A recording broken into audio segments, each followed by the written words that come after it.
favourites against the Adelaide Crows. And they've got a couple of hurdles to clear before they can get to a grand final again, and maybe this year go on and win it. The MCG filling up despite rain during the reserves and just prior to the game. It is going to be a big crowd though. And here come the Demons. How about this? Last year and in a semi-final this year. Darryl Wakelin has the job too on David Neitz down deep in the Melbourne forward line. Bit of confusion at half-back for St Kilda. Player on his own way out outside the 50. And St Kilda player looks like Hutchton at centre half-back on his own. Umpire John Harvey bounces to get us underway. White charged pretty hard at Everett. Aussie Jones now for the Saints. Back to Hall across half-back. Great tackle, Viney. Dispossesses him. Leoncelli comes back. McDonald quickly to Rigoni. Deep inside 50. Oh, Neitz. How did he pick that bouncing ball? Ball held to him, and the umpire will ball it up. Through just the forward line structure for St Kilda, Nicky Winmar is lined up at full forward, so Jason Heatley has come out. What that didn't do, though, was drag out Shanahan. He stayed at full back. Chance for Melbourne, close to goal. But the umpire wants it again. The umpires, Peter Carey, Gavin Dorr and John Harvey. Big job there for Brett Gergic picking up Winmar there. I mean, it's been a big job for the young fella, that close to goal. Where Winmar can be very dangerous there. Shanahan picking up Stuart Lowe. And that's, of course, down the other end of the ground on the centre wing. One of the Wakelin boys having to come off the ground through the blood rule by the look of it. Robbo, so just while you're talking about, just a quick update on the interchange, just while Wakelin comes off. He'll be replaced by Cook Brown. Tony Brown sitting alongside him, as well as Matty Lappin and Joe McLaren. It's interesting, Russell, that this boy is just taking as long as he can. Well, obviously, is that to give Stan Alves the chance to work out who he does want to go back? Yeah, I think so, Rob. I think a lot of the umpires are wary of this as well. They want to get this thing moving pretty quickly. Well, that is as slow as you've ever seen a guy come off the ground. Matty Lappin's coming on to replace Wakelin. They're just trying to get restructured, Robbo. Look, it's a good point because, you know, with the blood rule, it is something that the coaches don't plan, obviously, so they've got to really get it organised again. Yes, you wouldn't be expecting that with just under 2 minutes of play. And Robbo, transpired. Robbo, the Melbourne bench, Cowell, Jimmy Steins, Travis Johnson, the rookie, and James McDonald, and looks like Wakelin's just got a little cut on the knee. Thanks, Barra. The bounce of the ball about 40 metres from goal. Taken there by Leoncelli. He kicks in towards the pocket. Barry Hall gets back close to the line. One step over, one step in. Too high, the tackle. So Barry Hall to take the free kick for St Kilda in the right back pocket. He comes across the face of goal. He's got a player here in Peckett. He's still in his defensive 50. Peckett kicks it very, very nicely to Everett. Everett couldn't quite take the mark. Two Demon players fall over. Everett with the chance. Phoebe to effect the attempted tackle. Everett's kick will bounce close to the line and will stay in by the look of it. Ingerson, the handball. Uze, little left foot kick back towards the wing as a kick down the ground. It'll be taken there by David Schwartz. Schwartz from centre wing. Pretty ordinary kick, but it lands all right for Leoncelli. The hand pass off. Rigoni back to Leoncelli, and he kicks long to full forward. Needs one out.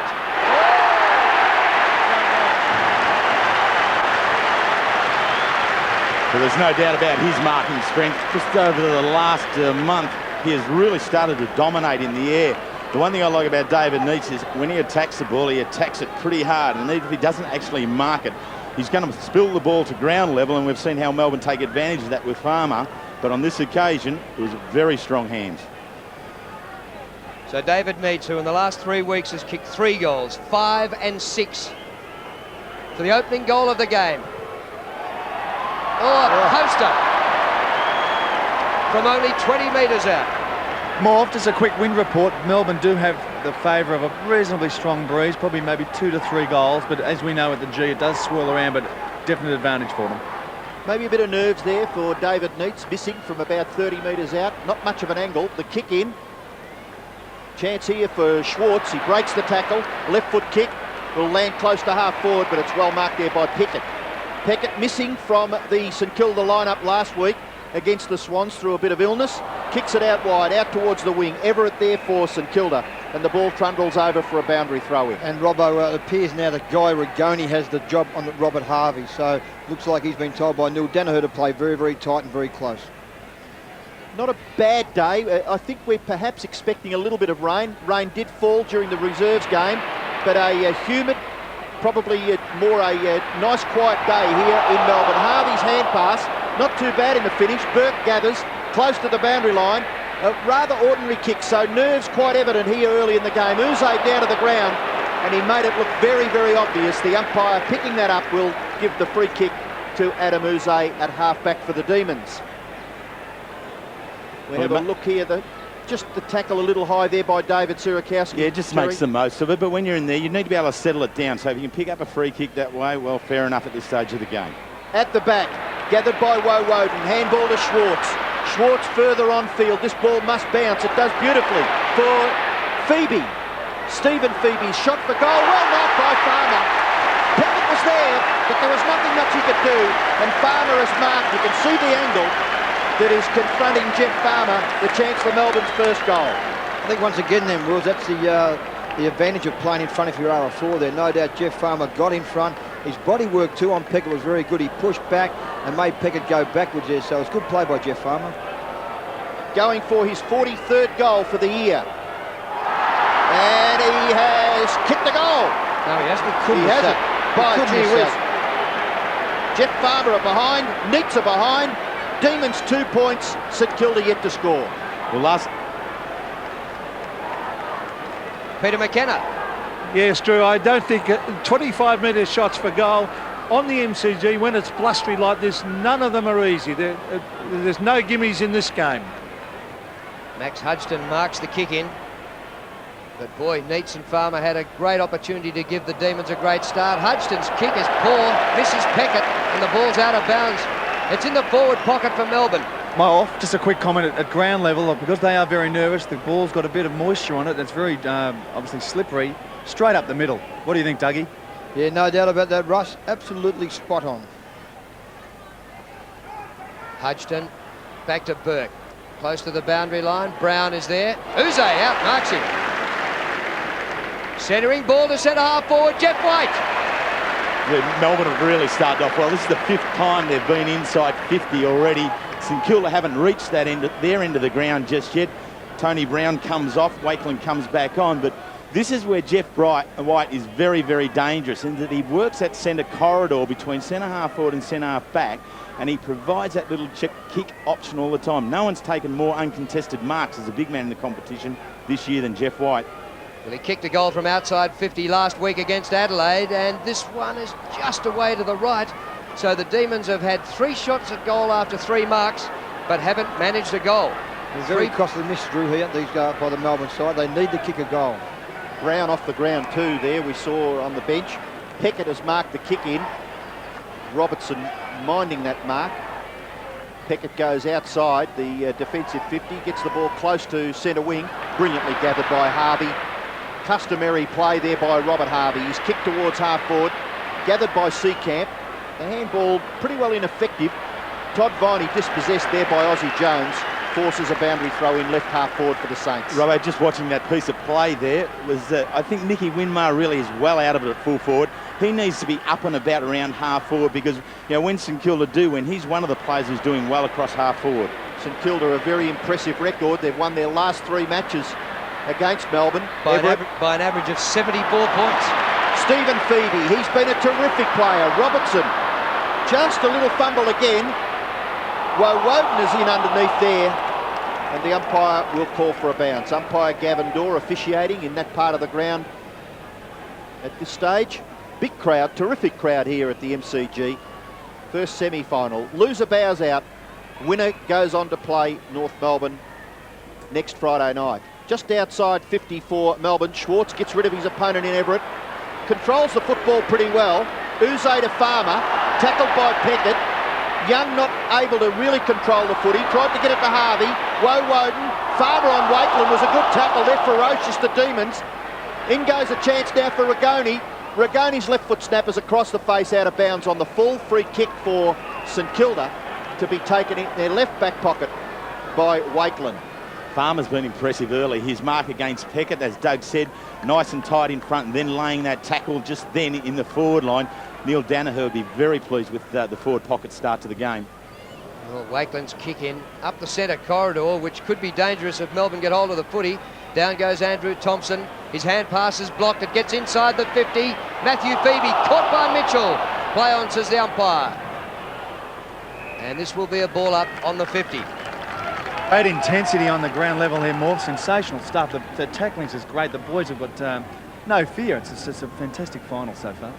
Gary Lyon, who has been like a jumper lead for Melbourne recently, really kick-starting them early. He's missing today. Leoncelli, a hurried kick. A fumble by Hall was costly. Back to Wakeland, now Young. Max Hudson goes to the southern stand side. Everett covering ground. Spider clears the defensive 50 to the wing. Seacamp at full stretch, couldn't mark. Tingay comes inside with the hand pass. White playing about 80 metres back off Everett. Beautifully done by Ingerson, but the hand pass goes astray to Hudson. The former Queenslander kicks well short of half forward. Heatley is spoiled. I thought he had the mark, but the ball's knocked away from him. Well done by Seacamp, and the ball out of play. Just makes that last yard, doesn't he, Marcus Seacamp? And that's the thing. I mean, Jason Heatley just held off a little bit, waited for the ball to come to him rather than going and meeting it. Well, you can see there Melbourne dominating so far, and you really must punish the opposition if you're controlling the game like Melbourne have so far. They've been inside their forward 57 times. St Kilda yet to enter at all. Cook about to come onto the ground there, warming up on the boundary line. Boundary throw in, White from behind, but Everett gets the effective tap to the front of the pack. Tingay to gather, Jones to apply the pressure. Kicked away by Zilla, gets it nearly to half forward. Ingerson a good spoil. Now the opportunity is there for Uze. Good tackle by Heatley to force the ball over and at least keep it in St Kilda's forward half. And Peter McKenna, what have you seen so far, Pete? Well, I'm just thinking that when you've got a natural full forward like Heatley, is such a great kick, I think he should have started in the goal square. I'd get him back, particularly now Shanahan's not playing at fullback. Heatley up there and get Winmar up the ground a bit as we see another Bloodrill and Gavin Mitchell going off. I think you're very right there, Peter. Jason Heatley, even then, in that marking contest, well, he held back, so it wasn't a real contest. He needs to be back in the square where his strength is being able to lead. He marks very well on the lead, so I think it's probably time to roll those over. Sierakowski, he's coming off. He just went to centre half forward for a period there where Stewie Lowe took the ruck work, but now with Cook coming on, he'll come in there and now look to continue to run with White. So Stan could be doing a little bit of a revolving options against young Jeff White. No doubt, Wills, and it appears now that Stephen Zilla has been given a defensive role on the wing, picking up Stephen Tingay, so obviously going to play him very tight and very close. Here's Nicky Winmar, started the game deep in the goal square for the St Kilda side, picked up by Brett Gergic. Everett wins the hit out, but it's sharked by Tingay. The kick up towards half forward. Up high was Hall, but couldn't take the ball. Hudson at ground level. Well done. Terrific play by Max Hudson. Young in trouble. He's spun into the tackle. Advantage to Tingay. He centres the ball for Neitz. Almost. Here comes Farmer, the danger man. Jeffrey Farmer. Another poster.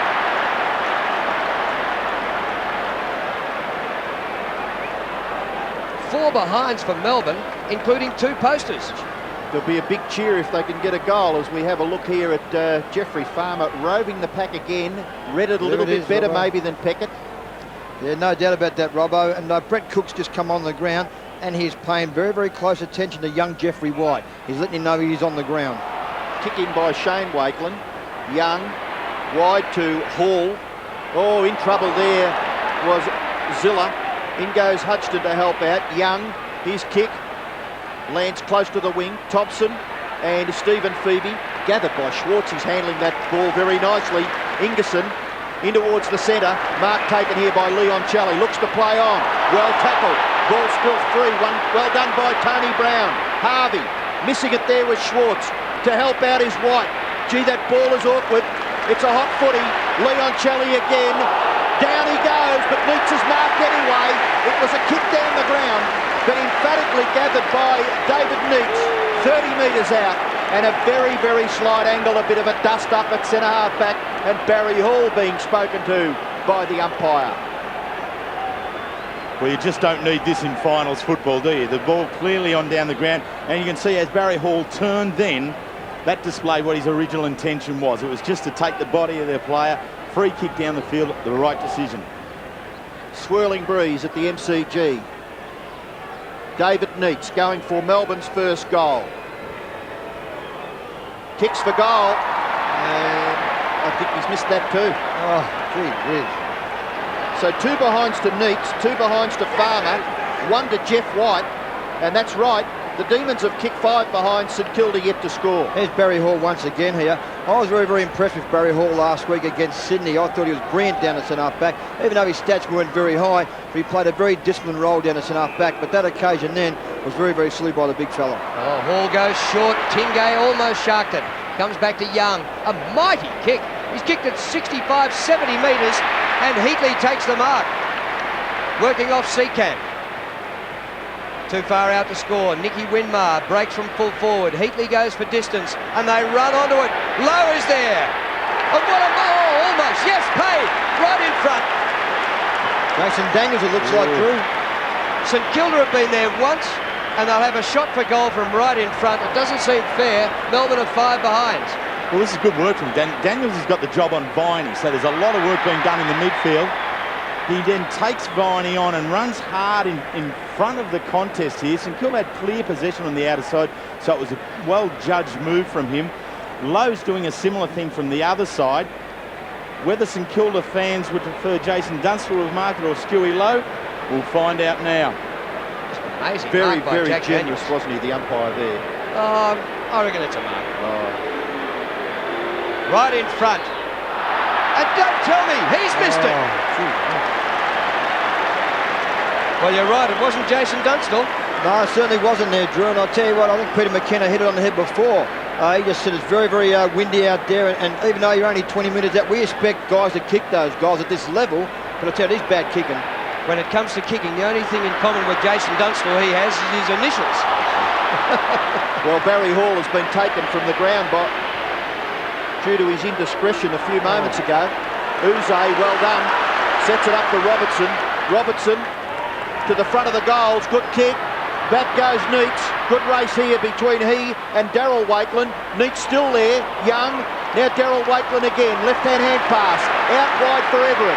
Everett goes short. Saints will mount something here. Tony Brown, left foot kick by Brown to within 35 metres. The ball at the back could be mopped up here by Seacamp. Pressure applied by Heatley. Jones, still Heatley, in front of the goals. Thompson has hit the post. May have been touched off the boot anyway. But another behind, this time kicked by Andrew Thompson for St Kilda. Yeah, good play here by Heatley. It was good play by Ozzie Jones who kept the ball alive. And the handball was to the ground, not trying to handball too high. So it was good football there by Jason Heatley. Very unlucky there, young Thompson then. Dougie, you talk about the wind. I mean, it is an influence in this first quarter, but it's no excuse for missing goals 25 metres out. You should kick them. You're dead right there, Russell. Melbourne have used the interchange, and the McDonald brothers have been swapped over. Incredible. We've had 7 behinds, no goals, and 3 of the 7 behinds have been posters. Good punch by Mitchell from behind. Comes to Uze. He finished up going without the ball. High tackle on Daniels, and he'll take the free kick. Back to Winmar, who's in the middle of the ground now. Wide to Heatley or Everett. Well, that was a long way home. That was via the Cape. St Kilda are just starting to turn it round in the middle of the ground now. The early Melbourne were dominant there. Uze and Leoncelli getting a lot of football, but now St Kilda just starting to win some critical ball in the middle of the ground. Here's Tony Brown. Is this the first goal? Ozzie Jones marks. Don't like his angle, but he is close. You bet your last dollar he'll come round to his left foot here. I don't think he'll try the boomerang kick. I think he'll come around with his left foot. Geez, the Melbourne defence haven't squeezed in on that run around, Doug. Jones, the banana kick. I think he's kicked it.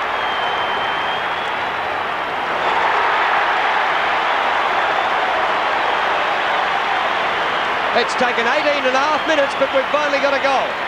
And it was the most unlikely shot at goal to get the goal of all of them, wasn't it? So, I mean, we've had 3 posters, 2 from Melbourne, 1 for St Kilda, and then we get this real tight angle. Now, I mean, you have no doubt about the skills of Austin Jones. He certainly has them.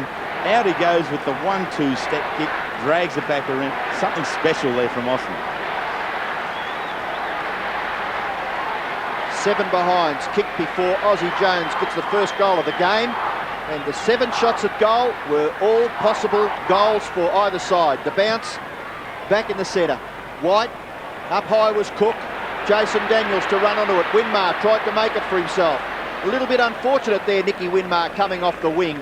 and the ball locked up. It'll be bounced once again. By the way, too, Robbo, that was Ozzie Jones's first kick, who's, of course, is playing on the wing on Matthew Phoebe. That will do nothing for him. I mean, that'll do a lot for his confidence because he's been down a little bit over the last couple of weeks. That's certainly given him a lift. No doubt about that. Cook gets it down.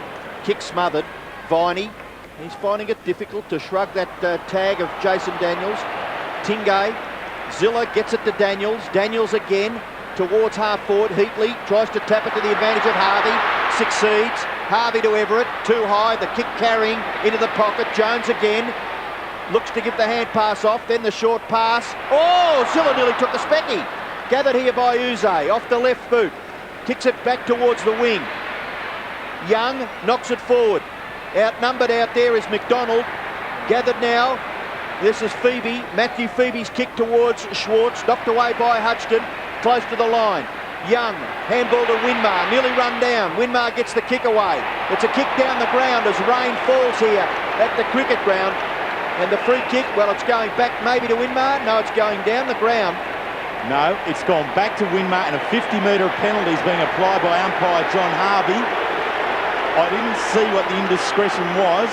More often than not, this is here's the free kick. So it comes back to where Winmar was because the contact was made at the point of kicking, and it was deemed illegal because it was pushing the back. Peter McKenna, it was given against David Schwartz for mouthing off at the umpire. Well, he's got a little bit of a reputation for that, David Schwartz, and might prove costly. Winmar from 40 metres. Well, he's missed everything. It's out of bounds on the full. St Kilda 8, lead Melbourne 5. Just We've got technically, about 6 minutes left in the first quarter. Just technically, Robbo, a lot of the players are still just leaning back on their kick at goal. They need to have more momentum running at goal and really hitting the ball low. The ball in these conditions should only about half post height. You get up any higher, the wind is going to take its impact on it. Uze clears the 50. Rain pretty steady. Phoebe couldn't take it cleanly. Hurried out of the pack to full forward, low. Heatley at the back. Shanahan, the former Saint, against his old side. He made sure it wasn't going anywhere near the goals, and they've got it out near the 50 after a defensive kick by Phoebe. He just flirted with danger there. He should have put the hands down and picked the ball up rather than trying to kick it off the ground, I thought. Particularly when the ball's about 3 foot off the ground there. You've got to grab hold of it and get rid of it. Shanahan in against Everett. Everett naturally wins it to Harvey. Nathan Burke looks dangerous. Good looking kick. Oh, just offline. So the malaise continues with behind after behind. Melbourne have kicked 5 behinds and St Kilda 1 goal 3. Drew, the conditions out there are pretty ordinary though. It's very slippery and the ball getting a bit heavy, and Saints have moved Everett into the forward line now and joined him up with Shanahan, so maybe that could be the move they're looking for. Well, is it that hard that we've had 9 shots at goal for only 1 success? Tony Brown gets the hand pass back to Harvey, finds some space. Kick forward by Zilla. Will be well marked by Phoebe. Stephen Phoebe handballs across the goal line. No, he's not allowed to do that. So he'll have to go back and kick it back from out of those behinds. Saw the replay of Nathan Burke kicking for goal a moment ago. He looked as though he pulled something. He went to hold something in his back. Well, we'll watch that with a bit of interest. The ball spills to the front of the pack. Ingerson to Leoncelli. Now, a free kick, an attempted shepherd, has been deemed as illegal, I guess. Free kick to Nathan Burke. You just think from this distance he may test Nathan Burke. He had a shot a bit earlier. With 5 minutes left, Stein's preparing to come onto the ground. Winmar's hand pass a bit emphatic. Gathered by Cook, a flying shot at goal.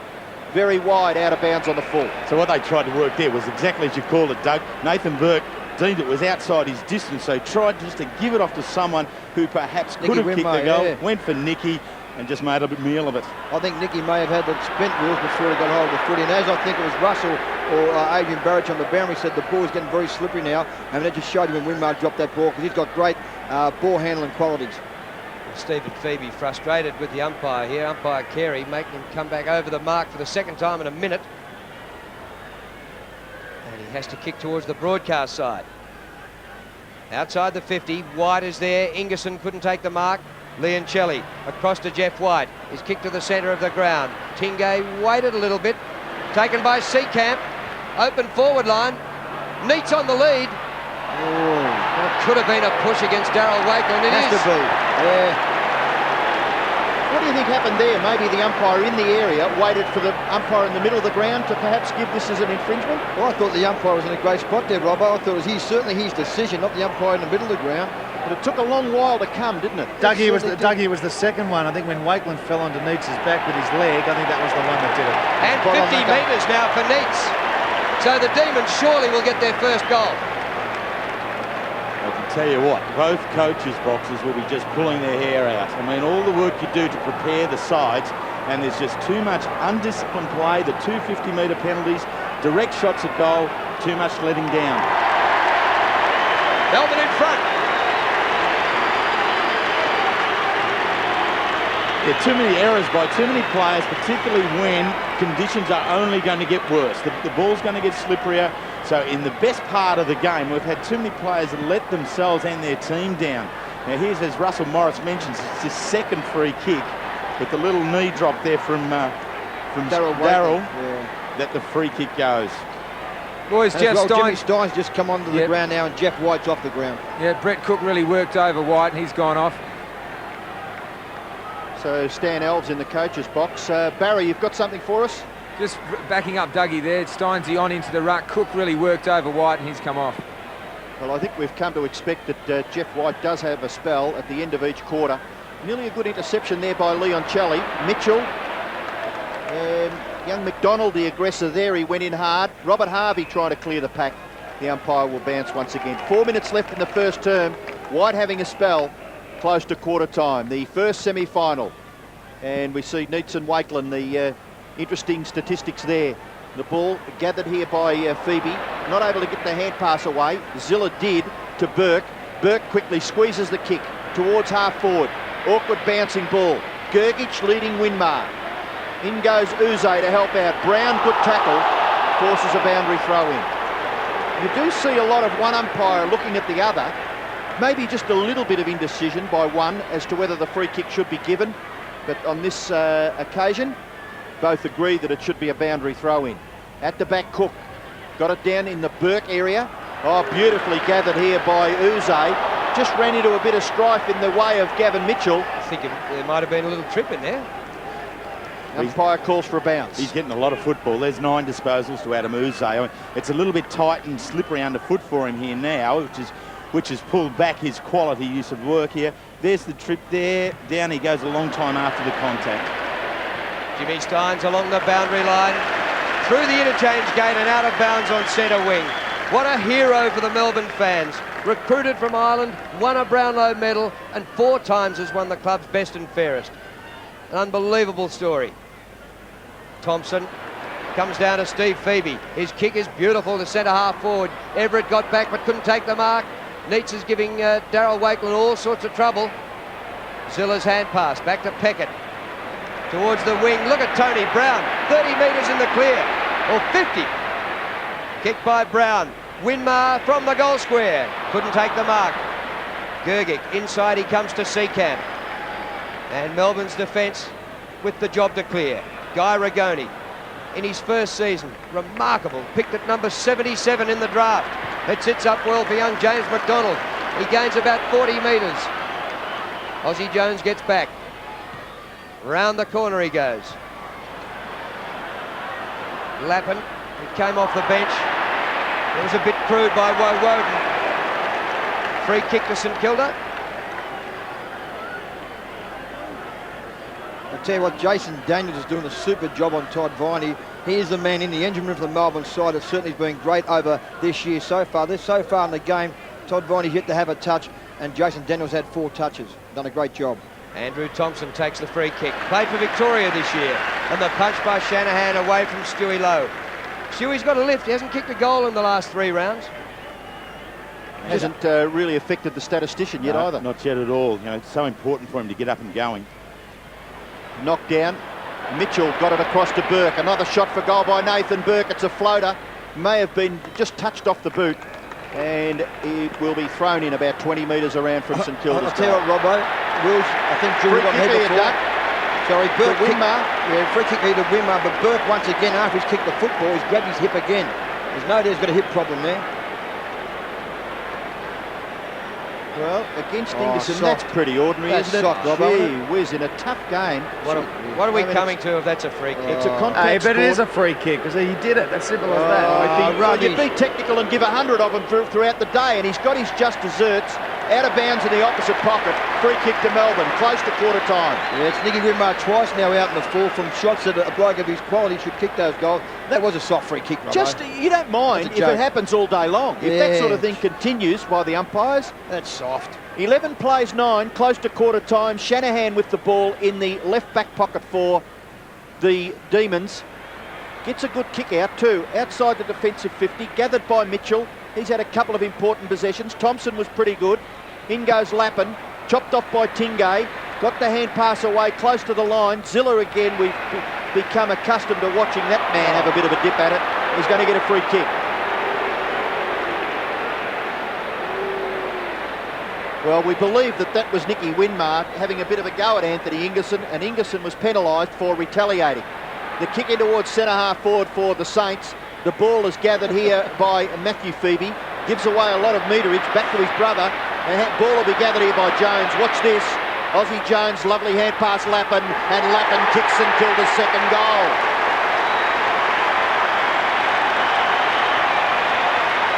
Close to quarter time. The Saints fans have got something to be excited about. St Kilda lead by 4 points. Yeah, just the two Phoebe twins really made a mess of this one. Just conceding some ground back and then losing foot, went for the boundary line, but nowhere near strong enough at all. And Jones was able to clean it up and has been very influential. 7 disposals to Aussie Jones and the first goal of the game to him also.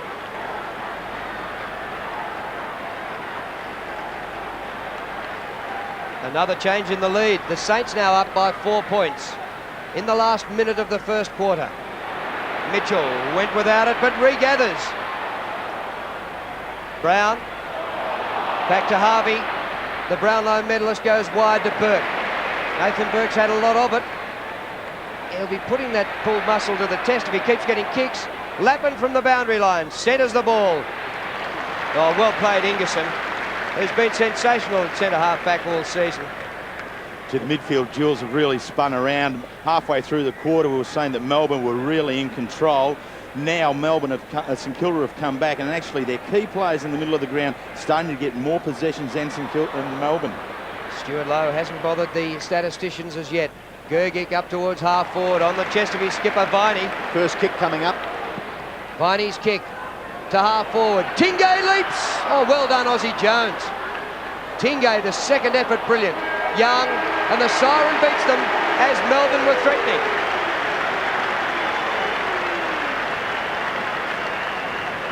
Well, a first quarter that could have been anything, but we had only 3 goals between them. Melbourne peppered away early, but couldn't find the major opening. So I don't think either coach would be over happy with the way their teams played in that first quarter. It's St Kilda 2-3, Melbourne 1-5.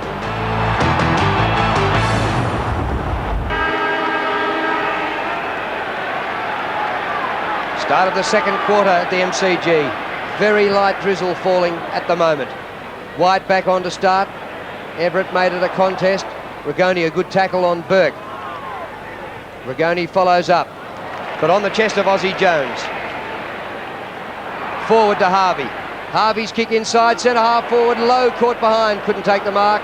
Plays on, goes for goal. Well, it's his first kick, so the rev up at quarter time might have worked for the co-captain, and he gets it behind. Yeah, well, Stan obviously believes that he needed more out of him and had a real dip at him at quarter time. I mean, last week, even though it was in the wet, Stewie Lowe only had 4 marks, but as we've said, since his return from suspension, he kicked 4 goals in his first game back, but in the 3 since, hasn't scored a goal. And for St Kilda to do well in their forward line, Stewart really needs to contribute something. Stephen Phoebe, who had 8 kicks in the first quarter, kicks in and finds Shanahan outside the defensive 50. The player on the mark is about 52 metres from goal. Shanahan kicks the ball close to the wing. White chipping in was Ingerson. Tap away gathered by Harvey. Harvey's direct kick towards centre half forward. Winmar couldn't take the mark. Brown's kick, left foot snap by Tony Brown, may bounce through for a goal.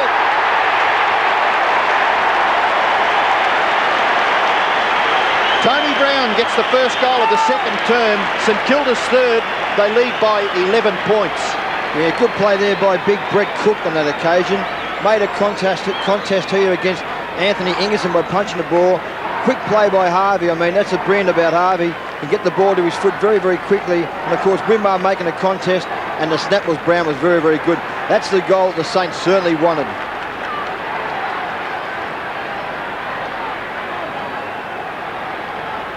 The chairman of selectors, Norm Goss, told us at quarter time that they were happy with Tony Brown's contribution in the first quarter off the bench.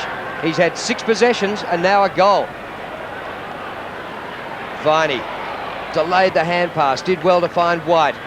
Neats in front. Wakeland having trouble with him. Ball comes to the front. James McDonald, good use of the body. He clears a path for Farmer. But the path was quickly buried. Well, off just a quick bench update. Sirakoski, Matty Lappin, a surprise kick to goal in the first quarter. Hall and McLaren. Melbourne is Darren Cowell, Jimmy Steins, Travis Johnson and Anthony McDonald. Big pack around this ball up. 45 metres out from goal. Melbourne attacking. Clever backhander gets it back outside the 50. Farmer had it spent before he got it. James McDonald crunched down. Peckett gets the hand pass away to Young. Across the ground, and here's Tony Brown again. He judged that pretty well. Sun shining now here over the MCG. Mitchell's kick towards half forward. Ball spills to the back. Chance here for White. Shanahan quickly onto his right foot. In towards the centre of the ground, and well done, Stephen Tingay. Confronted by Robert Harvey. He marked safely on his chest near the centre circle.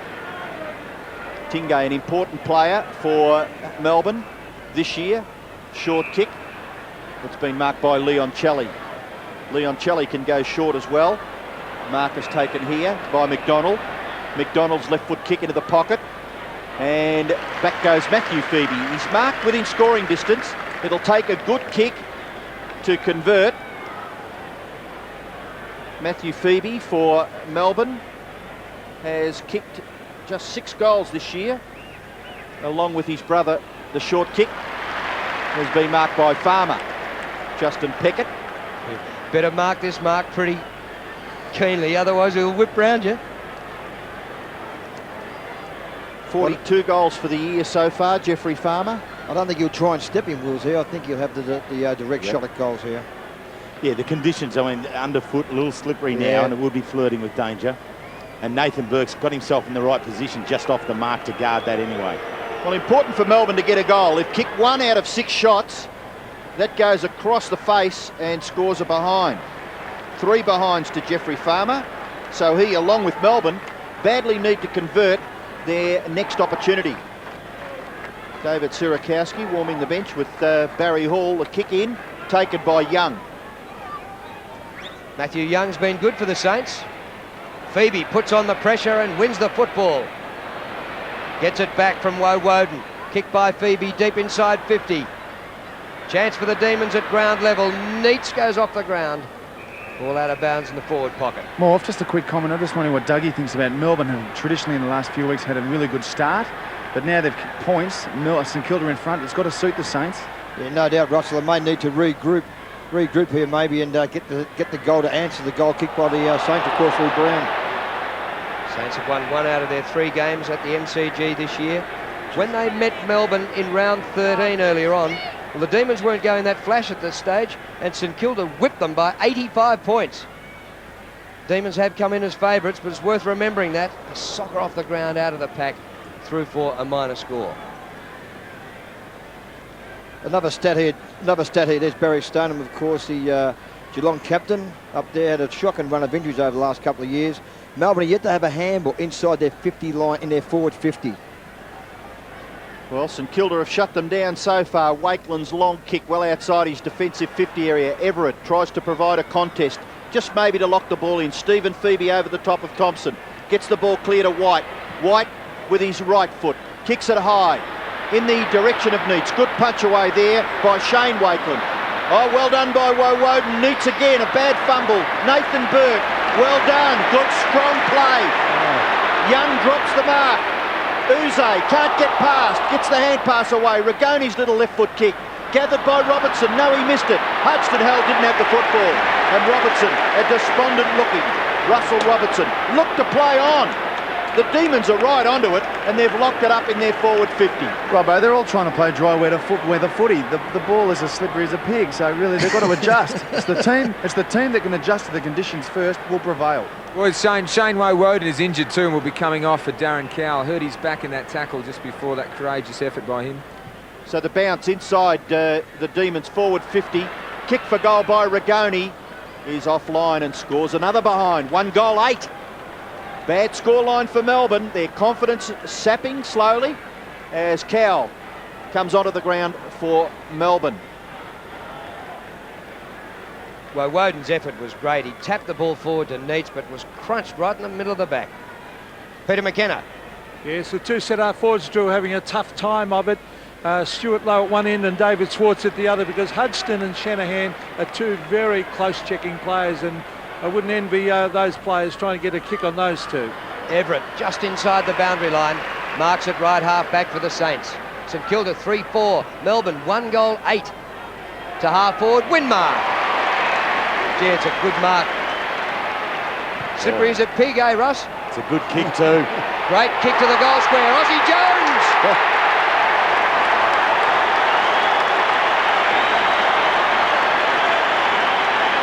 So the St Kilda forward line then, everybody was up. When Nicky Winmar took the mark outside 50, there wasn't a player inside the forward 50, but there was a pack running onto it. And Winmar just kicked ever so well to the top of the square. Jones with some just a little bit of body work there on Phoebe, able to judge the flight of the ball better and take it. Great kick from Winmar.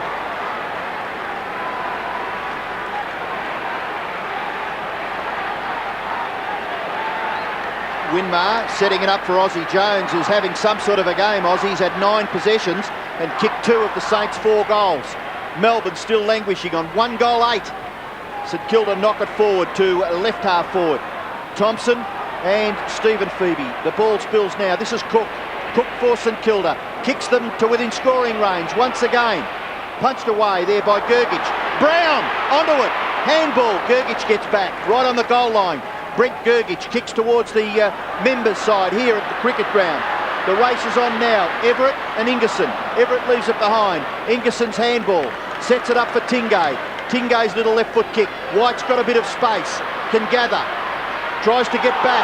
Oh, great tackle there by Mitchell. He's got to be rewarded. He took the big bloke on and affected the tackle and has got the free kick.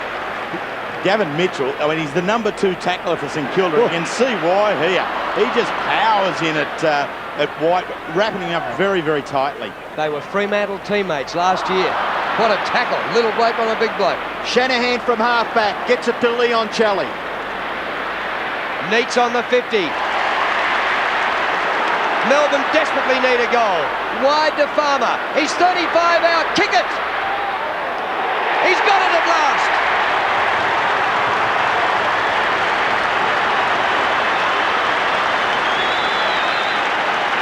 Well, after 3 behinds, Jeffrey Farmer finally on the board with a goal. Well, they needed it, and the forward structure works well here. Again, both sides are really pushing their forward lines up into the middle of the ground so that they can feed out to players running onto goal. St Kilda did it with the last one with Ozzie Jones.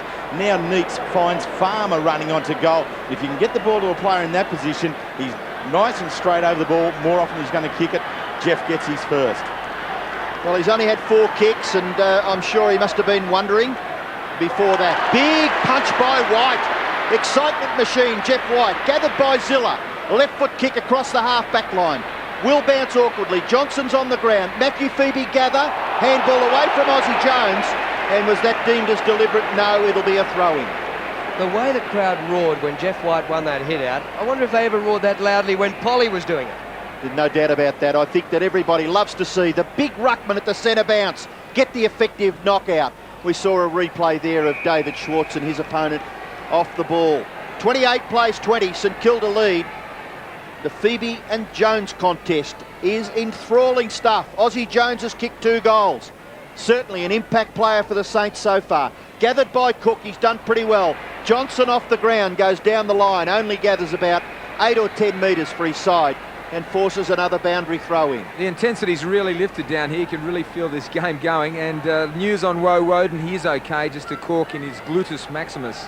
And with Woden off the ground, the job's been given to Andrew Leoncelli, who'll be tagging Nathan Burke, who's had 10 possessions.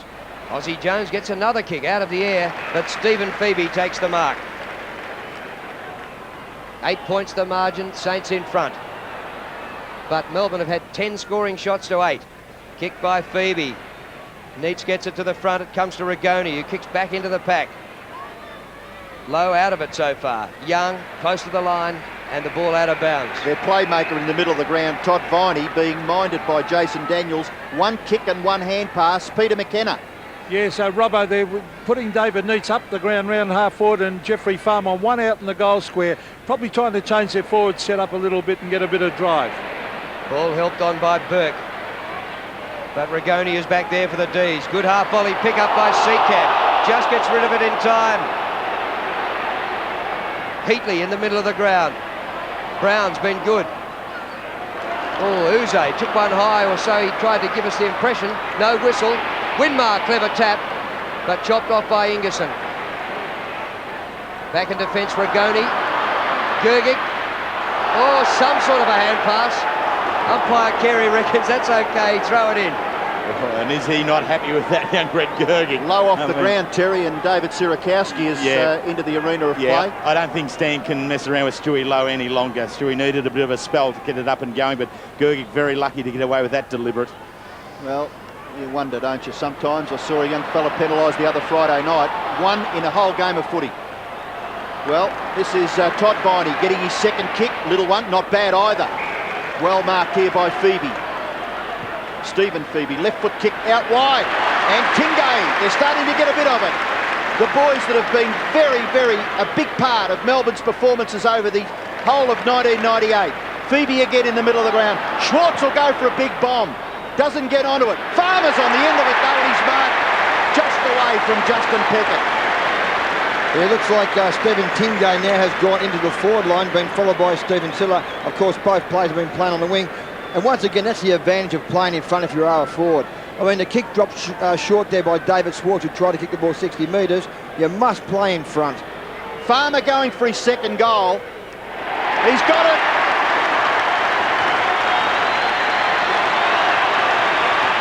So after 3 behinds, Jeffrey Farmer has kicked 2 goals. It is 2 points the margin in favour of St Kilda. I'll tell you what here, Wills, you've played a lot of your football, most of your footy in the back pocket. How would you feel playing against Jeff Farmer with no one else inside 50 to give you a chop out? So what Peckett's task is here is to watch his kick, and once the ball leaves the boot, he's got to be working the ball, where I think Justin got caught working against Farmer. And Wakeland, it looks like Shane Wakeland back onto Tingay. Margin back to 2 points. Melbourne starting to get value. Rigoni out of the middle, straight up the middle. Neitz. Mitchell front of the pack. Schwartz, 40 metres out. Tingay, 30 metres out. Couldn't quite get it back.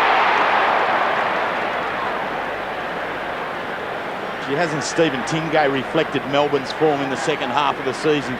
Missed games early with hamstring problems, but you know, over the last 10 games, he's really slotted in, and his experience has given Melbourne that solidness that they needed in order to make this quest towards the finals. A great contribution to the side.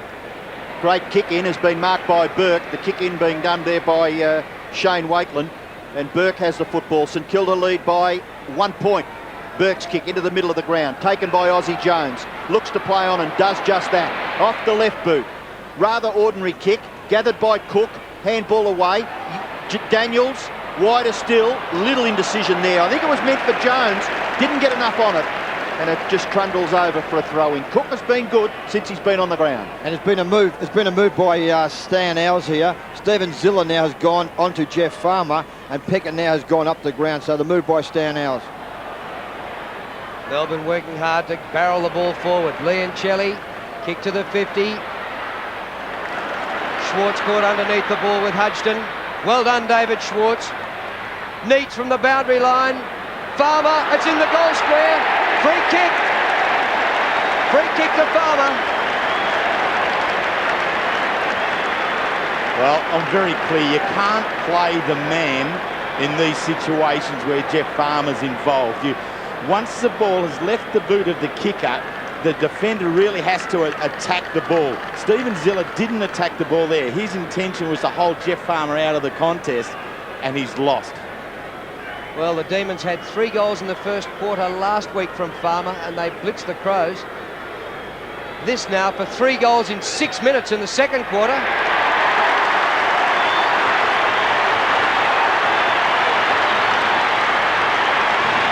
You just wonder, Wills, what you do there with, of course, Jeff Farmer. They're playing him sort of one-on-one, of course, inside their 50.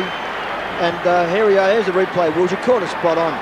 I mean, still had front spot. He should attack the football, not worry about his opponent on occasion, and maybe even trying to force the ball towards the boundary. So the umpire was spot on with that decision.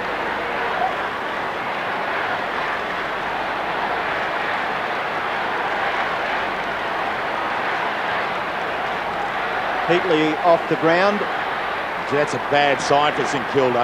Heatley and Lowe, they're 2 key goal scorers sitting on the bench. Oh, Jeff White again to put that St Kilda defence under pressure.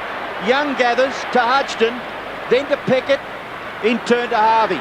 They must get a goal back now. The momentum has swung. It is definitely with the Demons. Gather here by McDonald. Viney getting a few touches. Awkward, but wasn't that clever by White. Still Viney. Over the top, that's a free kick to Todd Viney. It may have been Viney down again. It might have been against Cook. Yep, just a crude piece of work there by Big Cook in at the ball here. You know, Viney's in over the ball and Cook just barges over the top. There's no doubt about that being a free kick. Viney with the free kick between half-back and centre wing. No one really to kick to. He's going to have to bomb away. Kicks in the direction of Schwartz. He's at the back of the pack, gathered here by Hodgson. Handball away. Harvey set up, and Travis Johnston was maybe a little kind there. No doubt, Robert, the big turnaround for the Demons. In the first quarter, Jeff White lowered his colours certainly to Peter Everett and Brett Cook. This second quarter, White's been outstanding, Jeff White. Interesting look at the game from Peter McKenna. Well, how could Jason Heatley, Robbo, be the natural full forward and hasn't played their whole game, then gets dragged off the ground? Unbelievable. Winmar keeps the ball in for Harvey. Round the members' boundary line they go. Knocked on by Brown. Ingerson for the Demons. Runs out of room. So Spider Everett now gone to full forward, playing on Shanahan. Back injury to Woden, but we believe not too bad. Loser goes out. Winner goes on to the preliminary final next week. Daniels pops it up for Winmar. Kicks towards the 50. Adam Uze and Hall. Hall and Uze out of bounds. A throw in. Stan Alves got a couple of his star forwards sitting on the bench. St Kilda 4-4, trail Melbourne 4 goals, 9. And there's a lot of work for Stan Alves at half-time to get Jason Heatley back onto the game. You can see he's just an angry man sitting there, Jason Heatley, and yeah, it's a big call to be able to take players off like that. Well, the influence of White on the ball in this quarter has forced Cook to just charge into him like that. White has been sensational. It's incredible, isn't it? 21 years of age. He's played 56th game here today, but really the way in which he's controlled the game, White, he's really put pressure on St Kilda. Free kick from the boundary throw-in against Anthony Ingerson, and it will go to Sirakowski. Short kick is all right too. Daniels has made position. Not quite up to right half forward, still about 2 kicks from goal. He'll get to them to the danger zone as far as Melbourne are concerned. Stephen Phoebe dispossessed. Nathan Burke, lovely little hand pass. Tony Brown goes for goal. And he's missed a goal that maybe he would feel he should have kicked. 1-1 to Tony Brown. Kicked a goal earlier in this quarter. Stewie Lowe back on for Sirakowski. And Steven Ziller has the job on Farmer, and he's just dragging him up the ground at every opportunity. Gergic to kick in, does it well. Finds Stephen Phoebe at left half back. And Seacamp peels off him, playing his second final. Last week was his first final in 7 years of senior football. Thompson should have gone a little bit harder there, I felt. Uze Still back at half-back. Now the kick up towards half-forward. Young couldn't take the mark, but he was pushed under it and will take the free kick. Matthew Young. Demons lead by 4 points. Over the wing, Thompson in front position. Courageous. Hall. Oh, he just tucked the ball under the armpit and crashed straight through. Well played, Big Baz. Good little kick too. What do you call big bustling Barry Hall? Well, and he bustled he's that bad bustling, but he's got to be Butte, Doug. He does. He's got the got to ability add to kick a couple of goals, Robbo. Another spear to his game, I think. Well, there's Jeff White again, up in the stratosphere to knock that ball to the boundary line. Drew, that happened right in front of Russell and I. That was unbelievable, Jeff White there, crashing into Brett Cook. Todd Viney's come off the ground and Woe Woden back onto the ground as we have another look at Jeff White up over the top of Cook. Matthew Phoebe's got the football, but the umpire's found a free kick. It's going to St Kilda to be taken by Jason Daniels. He's just in front of the wing. His kick will land close to half forward. Still low. Yes, the big strong arms of Stewie Lowe at the second grab. His first mark. Second kick coming up. Short pass is all right, and with his scoring distance, Peckett. But he handballs to Winmar, and Nicky Winmar goes for goal. And unfortunately for St Kilda, has missed. He had just a little bit more time than what he thought there, Nicky. He went on the left and stayed on the left when there was enough space for him just to sidestep inside a little bit, straighten up on the right, because if ever the Saints needed one, it was that one. And it's a set play too, because Peckett took it and he fed off to the designated kicker in Winmar. He needs to make better of those chances, Nicky. 8 goals from 23 scoring shots. Good mark taken by Seekamp. Handball, G. Gergich did well. Got it down the ground. Oh, in goes Stewie Lowe, and the ball spills for Harvey. Strong football by St Kilda. Out wide, Peckett has come a long way down the ground and has marked it right half forward for St Kilda. Back to Lowe, but here comes Ingerson. Woe Woden back on the ground, back injury and all. Great kick by Woe Woden to half forward, and Neitz on a good lead. Into Cowell, who's come off the bench. Cowell inside 50. Robertson is there, number 24. Tingay takes it. Well played. Back to Robertson. Too far out to score. White, hasn't he covered some ground? Half volley, pick up. McDonald. Farmer, the danger man. Goes for his 4th for the quarter, but didn't get any weight on it. And Robert Harvey's back there. Talk about covering ground. Harvey and White. One's about 6'9", and Robert Harvey is just the Rolls Royce of footballers. Now here's Peckett. Back in the defensive 50. Stewie Lowe starting to come into the game. He was revved up and benched by the coach. Lappin. Oh, Hall couldn't take the mark. Phoebe's hand pass knocked down. Here's Hall again. Phoebe. They want in the back. Nothing doing. Oh, no, Barry. Stephen Phoebe was terrific there. No, Barry. He's gone mad. Silly. Go, Barry. Okay, do not hesitate, Stan. Get that man off the ground. He's going to cost your club. This is just not on. They're taking him off the ground, taking him off the ground. Here comes Heatley. Damn good job. And he has been reported.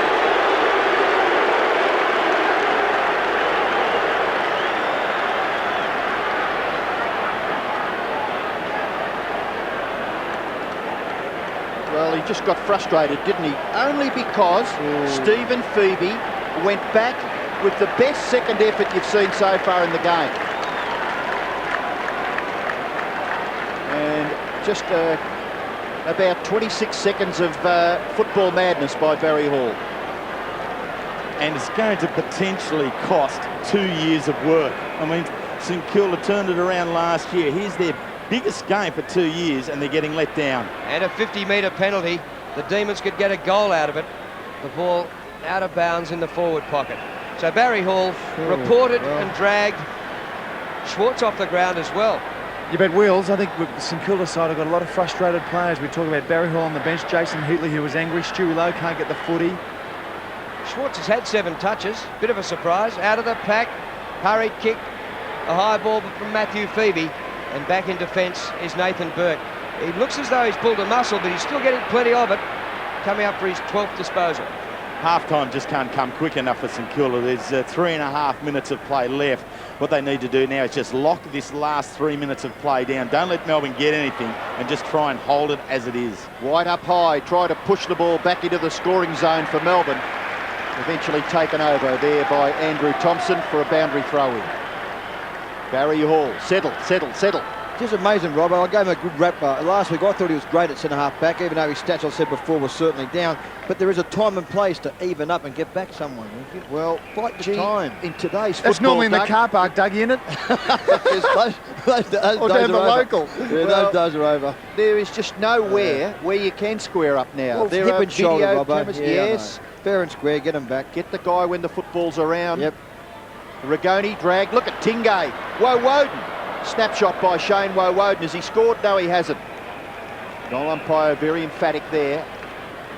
Signals out of bounds on the full, so the free kick to be taken by Zilla. 33 plays 30. We've had just 8 goals scored in the first half of this knockout final at the Melbourne Cricket Ground.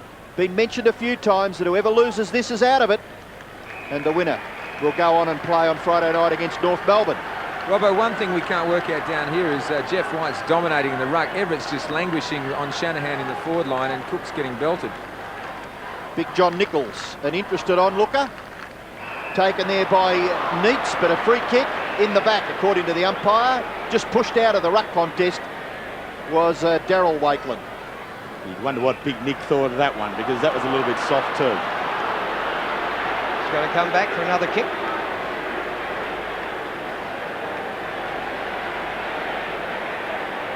Should that be 50 there, Wills, when Tingay just put the ball on the ground? He had control of that footy there. I reckon you're right. Kick by Wakeland to a big pack on centre wing. White up high again. And at ground level, he follows up with a second effort. Low on the turn to centre half forward. Heatley. Well done, Shanahan. But he missed with the punch. Seacamp to Shanahan. To Cowell. Darren Cowell out in front of Neitz. Great lead. Magnificent kick. Farmer breaks from the goal square. Not the best of kicks for him, but it falls luckily for him. Farmer for his 4th for the quarter. Oh, great play. Unselfish. Great play. Uze the goal. What about the vision of Farmer? That's just grand football. I mean, he could have kicked the goal himself. He had a player a lot closer inside. But his vision was just absolutely brilliant there by Jeff Farmer. There he won the ball from a bad kick there by David Neitz, of course. There he is. He could have kicked the goal himself. Great vision. A good running by Adam Uze too, and rewarded by his hard running. Good football by the D's.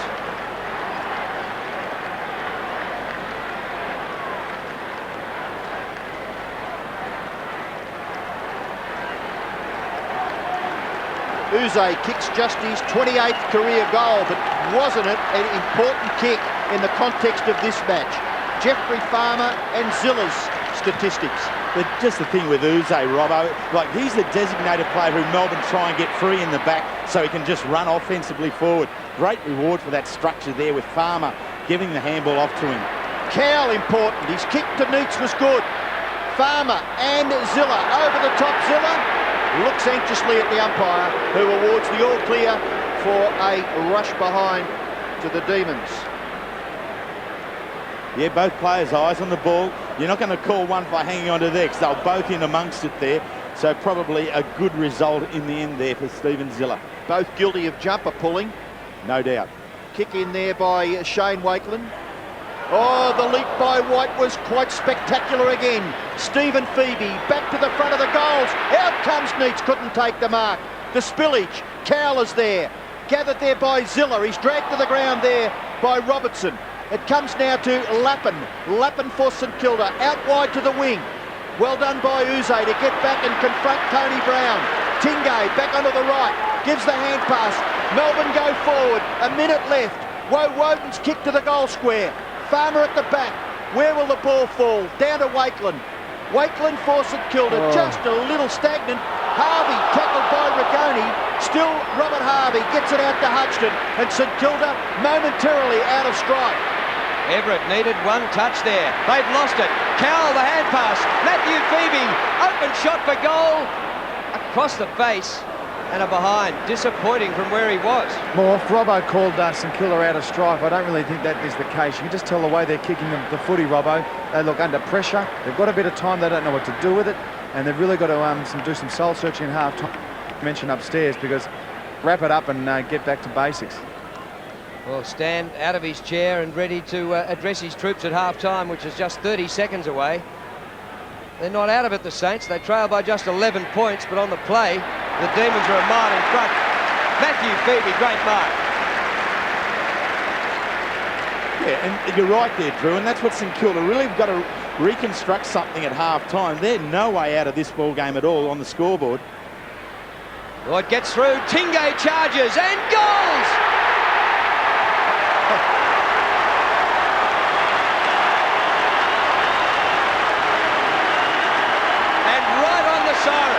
The siren's gone for half-time, and Melbourne couldn't have finished more impressively. No, they couldn't. They've kicked the last 5 goals of the game. Jeff Farmer, 3 of them. Adam Uze, 1 of them. And here, right on the bell, Stephen Tingay, who had been so very good in the forward line for them, gets his foot to the ball and picks it up. The quarter undoubtedly belonged to Melbourne. They were able to win ball across the half-back line. Adam Uze continues to be the link man on the run, but the back half doing very, very well for him, Bruce. So St Kilda led at quarter time by 4 points, but Melbourne kicked 5 goals to 2, and that's to 2, and that been thrown out the door. Get in there and get the footy. start of the second half. Oh, this scientific by White. The little tap back over his head to Rigoni was very clever. Neat's hand pass onto Tingay, who kicked the goal in the last second of the first half. But this kick is way off the side of his boot and out of bounds in the forward pocket. Terrific start by Melbourne. It is, Drew, and you just can't discount the importance of the centre bounce work, and the way in which White is controlling in there, he's really giving his ground level players first go at it, and they made the most of that push forward, Melbourne. Everett all right this time, but Schwartz is there. McDonald tries to ride the bump. Schwartz the hand pass back. Over his head, Neats. Mitchell lost sight of it. There's a high tackle in there. And the free kick comes back to Darryl Wakeland. He goes across the ground. Well, it's strange. The sun's out, but it is raining. One twin brother to the other. Darryl to Shane, and Shane Wakeland goes for a touchdown on the southern stand side of the ground and up short. On the ground is McLaren, who didn't get a run in the first half. Winmar, true centre wing. So McLaren on for his first run, but both Hall and Heatley on the bench for the Saints. Winmar with the football on centre wing, puts St Kilda into attack, and a good mark is taken by Ingerson at left half back for the Demons. It looks as though it's going to be ordinary conditions for the rest of the day. Seacamp couldn't quite take the mark. Tried to get the hand pass into the path there of Stephen Phoebe. McDonald tries to get it clear. Still a bit of trouble there. The two McDonald boys involved there. And it will be, looks like James McDonald with the free kick on centre wing. James McDonald with the football, gets the ball to within 50 metres. Punched away from Neats there by Wakeland. Ball spills to Cowell. He's well tackled by McLaren, and the ball spills over for a throw-in. Bravo, just a quick update on the conditions. Beautiful conditions here at the MCG. Sensational for football, for water polo, that is. You're kidding, aren't you? No, but well, here we are, sitting in the rain. The interchange for St Kilda: Hudgeton, Heatley, Hall and Cook, all the big guys. And Melbourne is Steins, Johnson, Woden and Russell Robertson. Well, it looks like a penalty against Todd Viney. Obviously, the umpire thought that maybe he had a chance to get rid of it. And Daniels takes the free kick, gets the ball to Young. Young runs past the wing, kicks the ball towards centre half forward. Good kick, Lowe out in front of his face. Stewie Lowe, who went the first quarter without a touch, came back into it a bit in the second quarter, finds Everett. Don't right turn your back, son. Don't turn your back. Not when you're 60 metres out, Robbo. Good call. Yeah, He's just can't turned his believe back, that. big Spider Everett. He's too far out to kick the goal. I just want to say, if he kicks this goal, this is a goal they've got to have. I mean, if they don't kick the goal here and Melbourne get a goal, I'll say it's all over. Everett, 52 metres out. Plenty of distance, but just offline.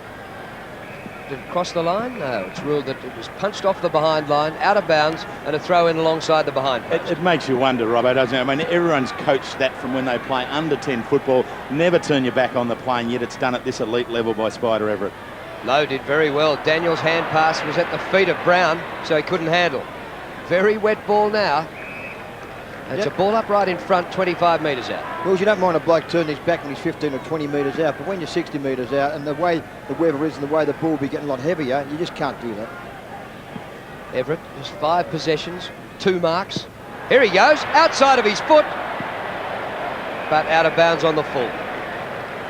So the way in which Everett and Lowe work is that as this initial shot at goal came for Everett, Lowe moved forward up towards between half forward and wing, and Everett then comes around the back to sneak into centre half forward. So the initial play had Lowe chipping the kick back over to Everett, and that's when he turned his back. Here he is again now attacking into the forward line. So they're having a go. It's just that the form of Peter Everett isn't up just yet.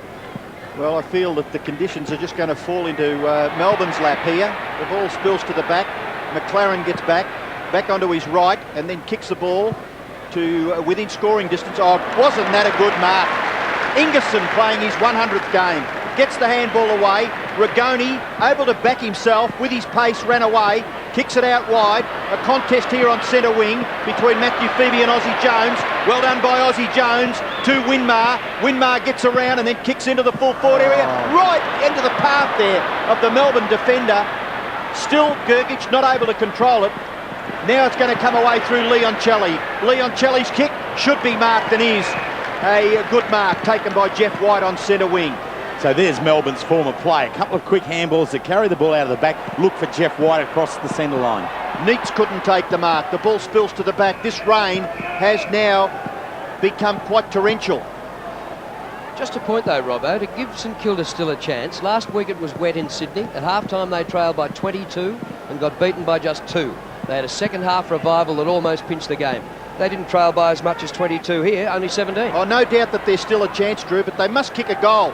They've had everything against them so far in the latter part of the second quarter, and their efforts now, McDonald's kick, Spider goes back, can't quite gather the ball, it runs through for a behind to the Demons.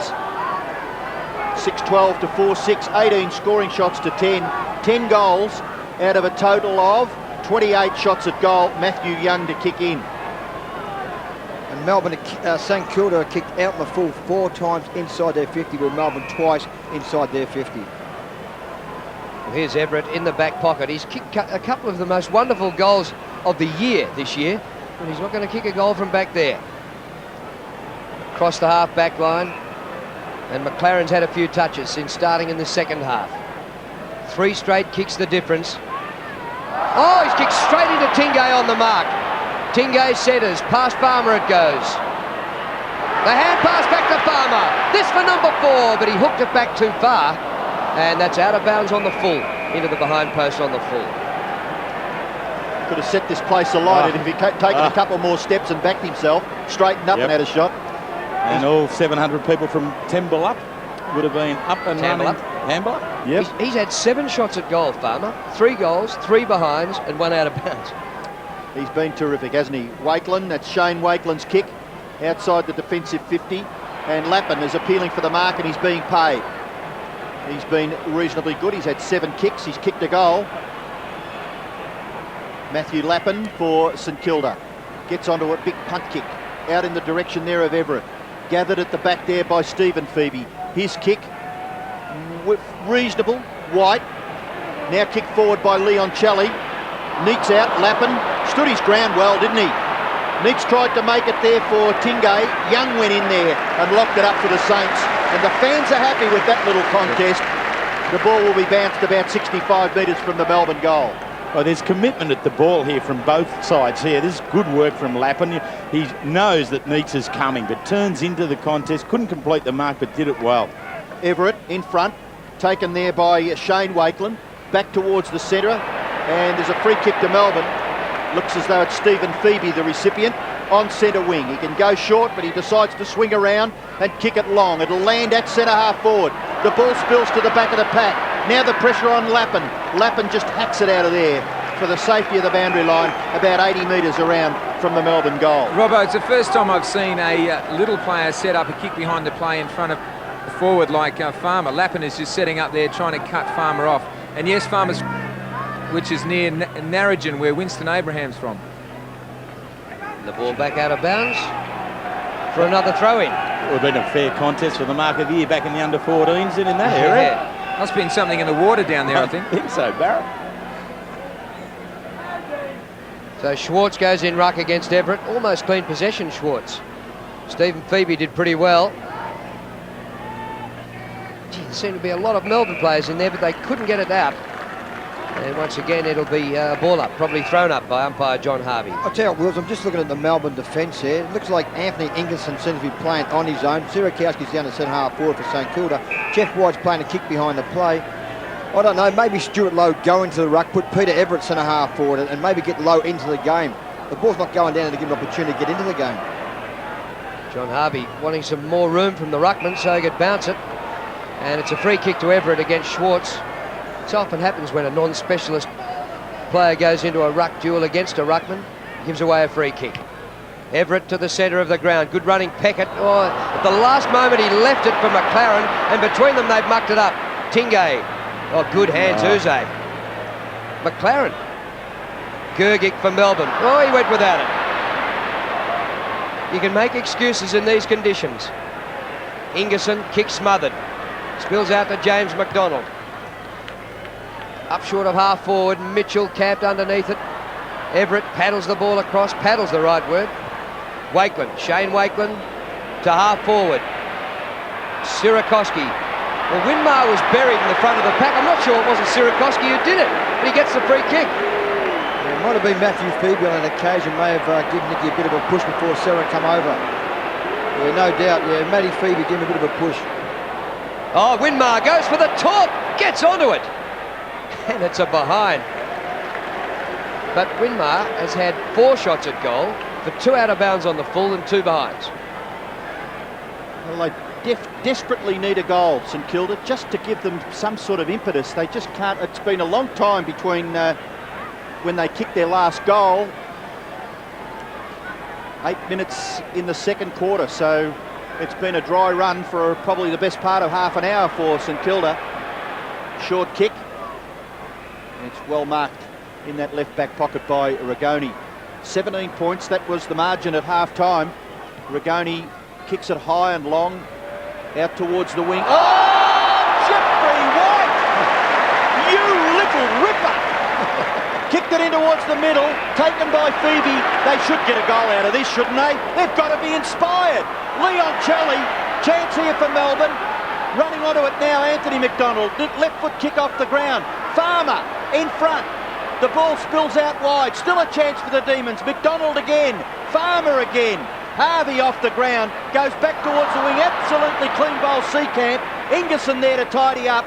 The short kick has been marked by Tingay. Well, he brought the place to life, Jeff White then.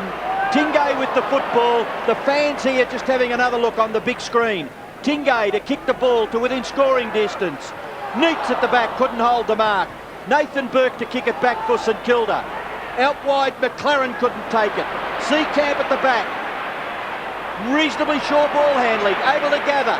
Kicks into half forward and Cow, who can kick a football, marks about 50 metres out.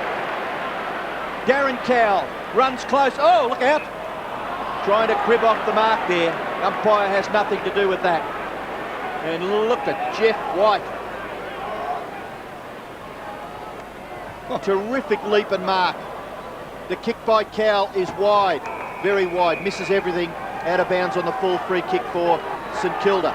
Just quick, Robbo, congratulations to the Channel 7 people. Look at sensational camera work. The kick out wide to half back, McDonald. Neats, handball, chance for Cowell. He shot the goal, looks pretty good. Darren Cowell, one of the cleanest users of the football out there now, has kicked Melbourne's 7th goal, and they lead now by, what's that margin now, 22 points, 23 points. Well, they've really kicked away, haven't they? We spoke about Robbo called at the 8-minute mark of the second quarter with St Kilda's goal when Aussie Jones put them 15 points up, but since then 6 goals to Melbourne really has turned it their way. Rookie coach Neil Danaher pondering perhaps a preliminary final berth next week for the team that ran last year. Rigoni hacks it out of the air. It goes Melbourne's way again. Schwartz grabbed, didn't have it. Free kick Schwartz. He takes his own advantage. This could be another goal for the Demons. David Schwartz, great play. What a pity the kick. Still in the field of play. Oh, what a goal!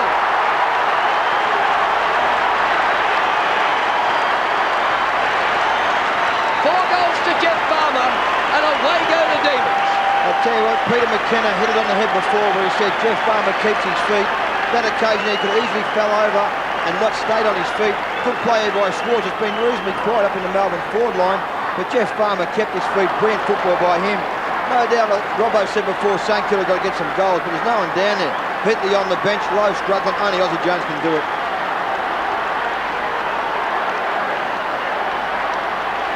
The excitement machine, the wizard. And the other Jeffrey doing it at the centre bounces, Jeff White. Harvey leads it behind. Tingay, Harvey might get a free kick. Naturally, it was paid by umpire Harvey. Robert Harvey with the football. Short kick, White gets back, can't take the mark. The ball spills to the back of the pack. Lowe tries to leave it there for Lappin. Lappin's hand pass. Back towards centre half forward. Kicked away by Seacamp into the middle. Kept his eye right on the footy, didn't he? Guy Rigoni, terrific stuff. Peckett for St Kilda. Back towards half forward, but a good mark. Has that been paid? No. Still there, Seacamp and Ingerson. They've combined pretty well. They've been lousy across that half-back line. And the mark is taken out there by Anthony McDonald. Wide is still to Cowell. Cowell for the Demons. He's just forward of the wing. He'll kick it to within scoring distance. Just inside his forward 50. The ball knocked to the front of the pack. James McDonald goes back to Rigoni. Oh, there's a mark here. It's a Melbourne mark. It might be Stephen Phoebe, is it? No, it's Matthew. Down the ground from centre wing, has marked well within scoring range. Oh, I tell you what, we've got a team here playing a group of individuals. We saw earlier Winmar from outside 50 have a shot at it. Everett from outside 50 have a shot at trying to get a goal individually. But Melbourne, every one of their goals has been kicked within 35 metres of goal. They set it up. They get it into the high return area in front of goal, just as this shot here for Phoebe is. Well, this is going to be a sorry sight for Saints fans if he can capitalise. It's a good kick. Ninth goal for the Demons. Matthew Phoebe kicks his first. And the margin is a big one now. 35 points in favour of Melbourne with 8 minutes left in the third term. Yeah, good hard run there by Matthew Phoebe. It appeared when I say his opponent, Nathan Burke, he is certainly injured. I watched that contest then. Matthew Phoebe got away from Nathan Burke on that occasion. Burke just couldn't make up the ground. He just couldn't catch him. And of course, a good turn against Terry Wheeler said by Melbourne set that goal up for him.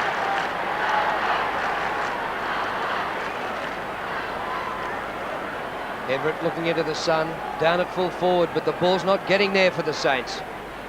Actually, Heatley in the ruck. So here's the full forward and their leading goal kicker for the year, and he's one of the few who hasn't played at full forward today. Matthew Phoebe tries one off the ground. Low. Everett beaten by Shanahan. Stephen Phoebe for the D's, bumped off it beautifully. It comes to Winmar. Anthony Ingerson in big trouble at centre half in the centre of the ground. Harvey's kick on the bounce to Mitchell. Badly needed goal for the Saints, but he's hooked it too far. Yes, Ingerson was decked when his attempt to clear the ball. He did keep his eye on it, but by gee, he was confronted, wasn't he? Yeah, Brett Cook just ran straight at him, hip and shoulder. Ooh. Yeah, could have been shoulder, well, maybe a bit head high there. Well, he's up on his feet again, Anthony Ingerson, and that's good news for Melbourne. Gee, if this all gets sour for St Kilda from here, they trail by 34 points now. They had their best start for 26 years this year. They won 5 of their first 6 games. But if they lose here, that'll be just 2 wins in their last 10. Well, this ball has been marked by McLaren. He's forward of the wing. He kicks it out wide. The mark is taken here by Brown. You wonder, don't you, where they're going to get them from. Brown runs to within 50 metres, kicks for goal, hits the post. So nothing there for St Kilda. 1 goal, 2 to Tony Brown. And they badly needed a conversion there. 9-12 to 4-9. And a disconsolate looking Barry Hall. who looks on from the interchange bench. 8 minutes into the second quarter. St Kilda kicked their 4th goal, and they haven't added to that as yet. We're now 18 minutes into the third quarter. Phoebe's combining, Stephen to Matthew. 2 sets of twins out here today, the Phoebes and the Wakelands. Some sort of history for a final. Nicky Winmar comes in short to Burke and finds him. Can't kick the distance. No, he wouldn't make it from there. Kicking from outside 50, and he's looking to give it off. He's got plenty of players out there, but they're further from goal now. Joe McLaren. Rain stops, Sun out. Kick it along, Sun. McLaren into the hole, low, didn't reach him. Oh, well done, Stephen Phoebe. Comes across to McDonald, James McDonald. So there's, apart from 2 sets of twins, there's another set of brothers, but the McDonalds aren't twins. They still look pretty much alike, though, don't They do, don't The they? 3 of them, even Yeah. Alex, who I saw outside the ground before the game. But this kick now towards centre wing in the area of White. Over the top was Cook. Lappin does well. Then just indiscriminate hand pass, perhaps hoping that someone might have been on the end of that. The kick by Stephen Phoebe after receiving from brother Matthew. Peckett is tackled. And the umpire sees that as all fair and above board by Jeff White and will bounce. Robbo, the Demons have rested Stephen Tingay, and they're amazed that Anthony Ingerson is still out there actually after that hit. And Jimmy Stein's desperate to get on. He's prowling the boundary. Hasn't had much of a run yet. Knocked forward by Anthony McDonald. You can see Todd Viney just struggling for possession. Don't give up. Lead by example. Have a bit of a dip. Get the ball at ground level. And right now, he's coming off the ground to have a spell to be replaced by Woe Woden. Don't worry about Todd Viney. He'll be there for you when the chips are down. Kick forward again by McDonald. 1-on-2 for the Demons. Kicked away there by Lappin in towards Peckett. Now they've got something screaming down the ground. Thompson for the Saints. Kicks to within scoring range. Up high was Heatley. Couldn't take the mark. Ingerson, the hand pass. Uze tackled by Everett but got the kick away. Goes back towards half forward. Farmer read the flight of the ball. Nearly swooped on the hand pass. The tackle on Wakeland. Schwartz pretty good. Tries to hold it up. Farmer. In goes Neitz. And Neitz has missed. David Neitz 1 goal, 3. Could quite easily have been 4 goals because the shots that he has had really haven't been all that difficult. Could have run in open goal there, margin. Could have run in open goal there. Could have run another 5 or 10 metres. Just Wills, just a quick comment from you. Looking at St Kilda, no purpose, no direction, no flow in their play. No, they haven't got a structure going whatsoever, and each time Melbourne have got the answers because they're disciplined enough to play the structures that Neil Danaher's put in place over a long time. That outriding position there of Travis Johnston was just another example of it. Travis Johnston, who replaced Gary Lyon in the selected side, pokes it up to the pocket. It's uncontested now. That's too easy. David Schwartz marks. The inexperience of the young fella there did well to hold the ball up until he had someone to kick to, Johnson. Yeah, no doubt about that, Robbo. But how can a player of the ability of Schwartz be, 50 metres on his own? I mean, it's just rubbish. Gee whiz. Schwartz looking for his first score. It's close. Oh, gee, that's a good kick. Just missed. Well, you wouldn't believe at the moment that St Kilda have beaten Melbourne the last 4 times they played, including the Ansett Cup this year, by big margins. Schwartz, he thought he had it and then said, oh, no. He's got a terrific nickname, hasn't he? The Ox. You're trying to run him down from front on, you'd be careful, wouldn't you? Or a dark alley late at night. Young kicks in for St Kilda. Goes pretty well straight down the ground. White, the big leap. Gee, it was kicked out of there by Uze. Neitz. James McDonald. Knocked over in the finish by Young. You really have your heart in your mouth when a player does that, but he's given the benefit of the doubt. Robbo, they're taking Jeff White off. Yeah, White off the ground, and the great Jimmy Stein's coming on. And Danaher rotating his midfield and forward line, resting him off the bench. Good on you, Barrett. Schwartz from behind. Still a chance for Melbourne. Schwartz to hold it up. Rigoni couldn't quite control it. McDonald. Gee, it's hard to gather the football, isn't it? Johnson could have nearly got a free kick. Cowell in there. McLaren, the tackling of Melbourne. Their desperation in their efforts to keep the ball in their scoring area is just creditable to say the least. White having a spell on the bench, close to three-quarter time, 3.5 minutes left. Schwartz to do the ruck work, goes early against Wakeland, has the football, tackled by Cook, comes back to Johnson from 50 metres. Travis Johnson, shot for goal. Farmer, he's got it. Has he? No, he hasn't. It must have slipped out of his arms and through for a behind. I just reckon there too, Will. I think Stanhouse's got to take a big player off the ground, a tall timber. I mean, the ball's down at ground level most of the time. Maybe Stuart Lowe or something like that should come off the ground at the stage. Yeah, they've really got to pull something. You know, not too often the coach has that beautiful rabbit in his hat that he wants to pull out at this particular stage, because there's really, on an individual level, all the St Kilda players are down. Really. Joey McLaren has got some touches this quarter. This is Ozzie Jones' first kick for this quarter. There's too many players who have just gone out of the game. There's Stuart Lowe now, Will's coming off. The move had to be made, a taller player coming off the ground. Heatley knocks the ball on well. Oh, Peckett not good enough. Stynes is in there, the hero of the Melbourne fans. It comes through Brown to Harvey. Harvey has a shot for goal. Not bad! Did it clear the line? I think it did.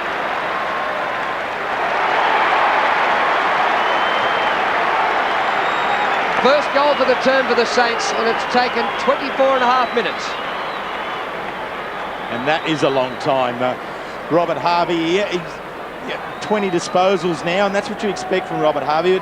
He's really altered his game a little bit over the last 6 or 8 weeks, where he's starting to get forward of the play and starting to be a bit of a goal kicker. Kicked a couple of goals over the last few weeks, but too little too late at the moment.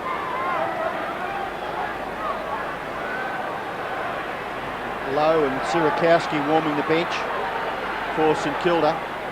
Up high with Stynes, taken away by Harvey. Can he get his second goal within a minute? Taps it to his own advantage, but that awkward bouncing ball comes back to Robert Harvey. Couldn't quite gather it. Strong tackle, was a bit too strong. Might have been against one of the Phoebe boys by the look of it. Yeah, Harvey was in there first. I mean, yeah, unfortunate with the bounce of the ball on the run. He had to have another go, but here it is. He's low over the ball, and I reckon he does it well. He knew Phoebe was there. He turned his back beautifully, so the contact was made. He gets the free. Oh, but it's off. Goes for the torpedo punt kick at the feet of Everett. Stynes maybe to lock it up. Gets the hand pass away to Uze. Uze, it's short to Burke. Well done by Leoncelli, gathered by Brown. The crumb gatherer, Tony Brown, kicks to the goal line. Not quite controlled, that marking attempt by Ingerson, and it spills over for a behind. I tell you what, you've got it for the Melbourne side. You've got to acknowledge even the previous administration. Just look at the defence with Marcus Seacamp from Fitzroy, Anthony Ingerson from Adelaide, and now they've gone and picked up Shanahan from St Kilda. 3 players who have come in and really are forming the cornerstone, and that allows young players like this bloke here, young Gergic, to really develop with experience around them. And the kick by Gergic up towards the wing. At the back, Young for St Kilda. Into Cook. The boy from Broken Hill playing AFL football. To half forward. Comes to the front, Lappin. Hawks the hand pass. Off the left, Everett. Difficult ball to mark. And over the boundary line in the forward pocket. And Melbourne would be happy to see that for the rest of the game. St Kilda went from the 8-minute mark of the second quarter to the 24.5-minute mark of the third quarter without a goal. Stynes and Everett. Jimmy Stynes, what a legend at Melbourne. What a legend in AFL football. Punch forward by Young, into the path of Woden. Kick by Woden to half forward. Wakeland's back there. Schwartz arrives too late. And the mark's taken by Shane Wakeland. He's got Daniels, who marks at halfback. We're in the last minute of the third quarter. A 29-point lead to the Demons. They could just snag a goal, St Kilda, before three-quarter time. You just never know. 23 points at three-quarter time would look half attainable. Punched away by Hudgton. McLaren defending across that half-back line. Gathers and then kicks wide. No one back there for St Kilda. Peckett and McDonald for Melbourne. McDonald happy maybe to see it over. It is in the finish. Travis Johnston, the Demon player, to take it over. And Everett perhaps having a spell before three-quarter time. It'll be an all-out assault in the last term. All or nothing for St Kilda. Melbourne leading at the moment. It's a 29-point advantage. It's going to be a big effort by the Saints if they're to get out of this. Jimmy Stynes. of course, number 11. I'll tell you what, Robbo, I reckon in the last quarter, if I was Stan Alves, I'd have all my trump cards on the board. I'd have Harvey, I'd have Burke, I'd have Winmar, and I'd throw Jones on the ball as well. All your ball getters to get the ball forward. That's your only crack, I think. Well, he certainly has some concerns because there's only seconds left now in this third term. Perhaps not enough time for St Kilda to score. And that is the siren. Just as Ozzy Jones was about to swoop onto the ball, the umpire has signalled the end of the third term, and at three-quarter time, Melbourne have a decided advantage. They're 9-15-69 to 5-10-40. That is a 29-point advantage for Melbourne. And Neil Danaher, he looks a little concerned, but there's the concerns. Stan Alves and his men, because they face a 29-point deficit at three-quarter time in the elimination final. Bounce to start the final quarter. The first kick to Nicky Winmar. A greasy cricket pitch area. Winmar followed up off the ground. Oh, one-hander by Seacamp. Playing out on Heatley. Seacamp across the half-back line to Viney. And Melbourne players peeling off and getting themselves out into the open. Woden at centre wing. He has a week to look up at his options. To the 50. Oh, Neats. You can't mark a wet ball like that. Off to Robertson. Robertson from 49. What a goal!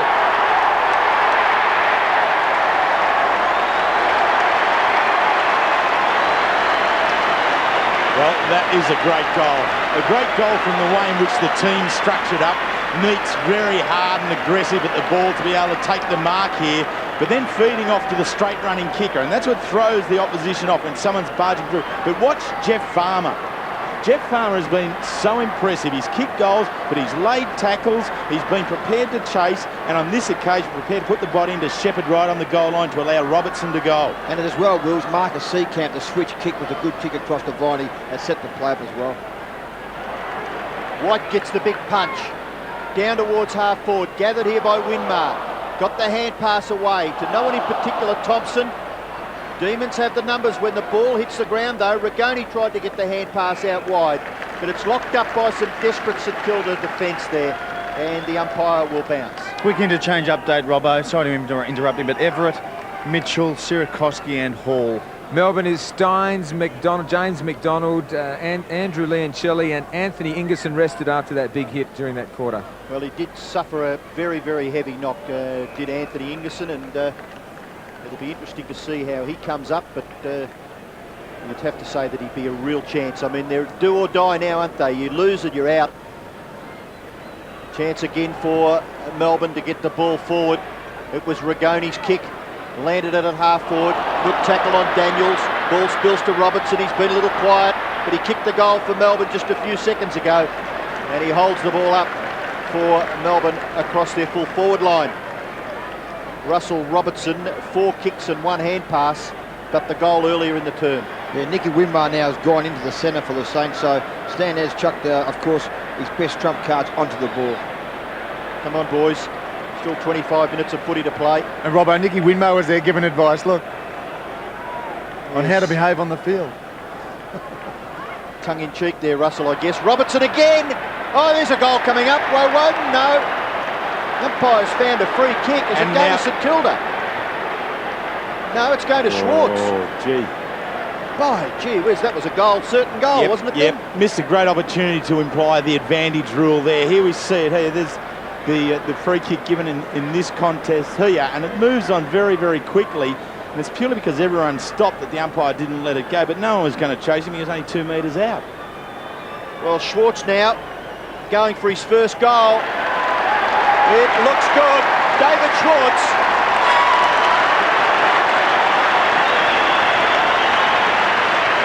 I think the beauty of it all too, Wills, is no doubt Melbourne now have 8 scorers out of 11 goals, which has been very, very good for the Melbourne side. It just shows you, of course, with Gary Lyon out of the side, they can share the ball around. Jeff Farmer has kicked the 4 goals. Here we are, Melbourne's had 26 scoring shots now, to St Kilda only 15. The scoreboard tells the story.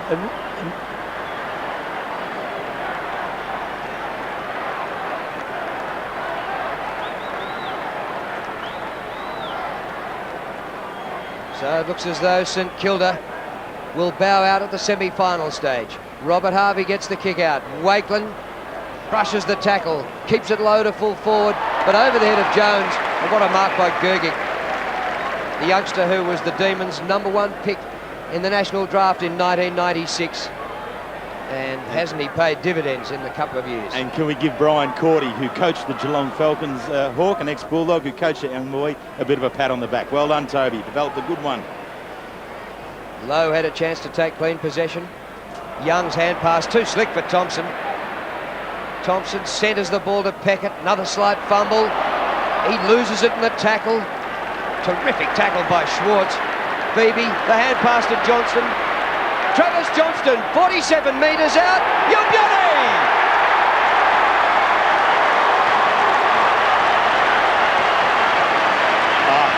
What an occasion for Travis Johnston. In front of a big crowd here. Been a tough fortnight. Melbourne took him out of the reserve side last week and didn't have him play. They remained him as a non-playing emergency for the senior side, so didn't get a game last week. This week he was an emergency, comes in as a late inclusion for Gary Lyon, and in this run now picks up a great goal. First in finals. Well done, son.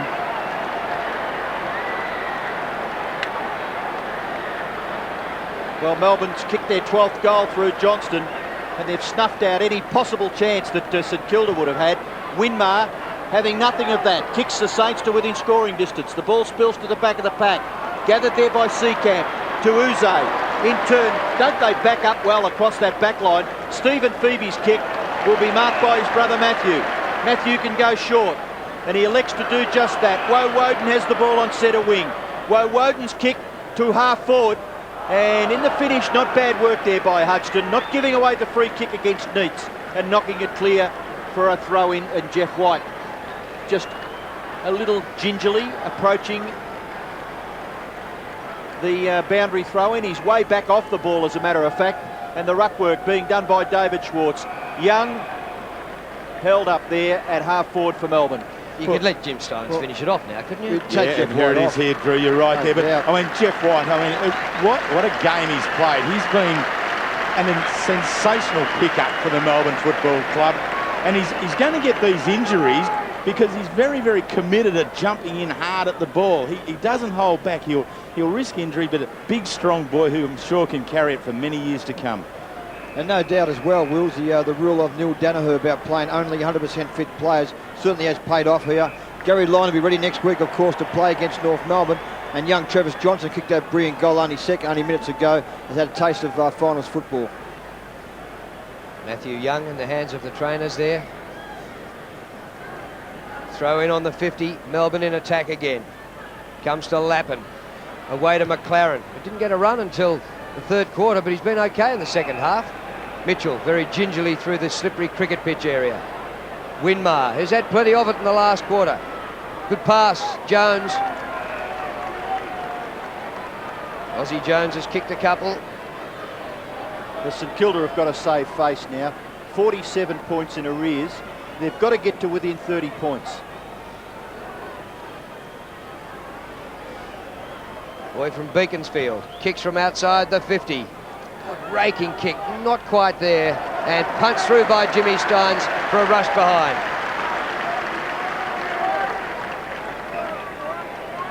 .46 points the margin. And earlier on this season, they were beaten by 85 by the same combination. Here's Matthew Young. This is how he sustained his injury. Well, it'll be Melbourne's 7 wins in a row. It's not a bad way to go into a preliminary final. And their record against North is pretty good too over the years. You know, they've probably over the years probably played 5 or 6 times, and probably 3 all, I imagine. Well, Todd Viney accepted the kick in and then went into the middle where the mark has been taken by Winmar. Improving on already impressive stats. 18 possessions to Nicky Winmar. Burke, and Burke's kick has been well marked by Wakeland. This is Daryl Wakeland for St Kilda. And he's taken the mark about 30 metres out. It looked to me as though he may have been changed into that key half-forward position at the 3-quarter time break and hasn't really been able to get his hands on the ball all that much. It's just one of those things you do at 3-quarter time and you're in trouble. Robbo, you just toss the magnetic board up and hope something falls that might look half reasonable. Throw the names up in the air Yep. and let them fall wherever. And that's a good coaching ploy, Terry. That's a good kick by Daryl Wakeland, though. It's a goal. And I mean, the reason I can say that is that there's nothing structural. The players just aren't playing well. Point taken. You know, Yeah, no doubt. As each individual, they've really struggled. We'd be struggling to find good, consistent player for the Saints side right throughout. Harvey's got some possessions. You know, Matty Young's got some off halfback. Burke's got some but struggled. Winmar late in the game, but really there hasn't been a stamp of anyone from the Saints side in this game today.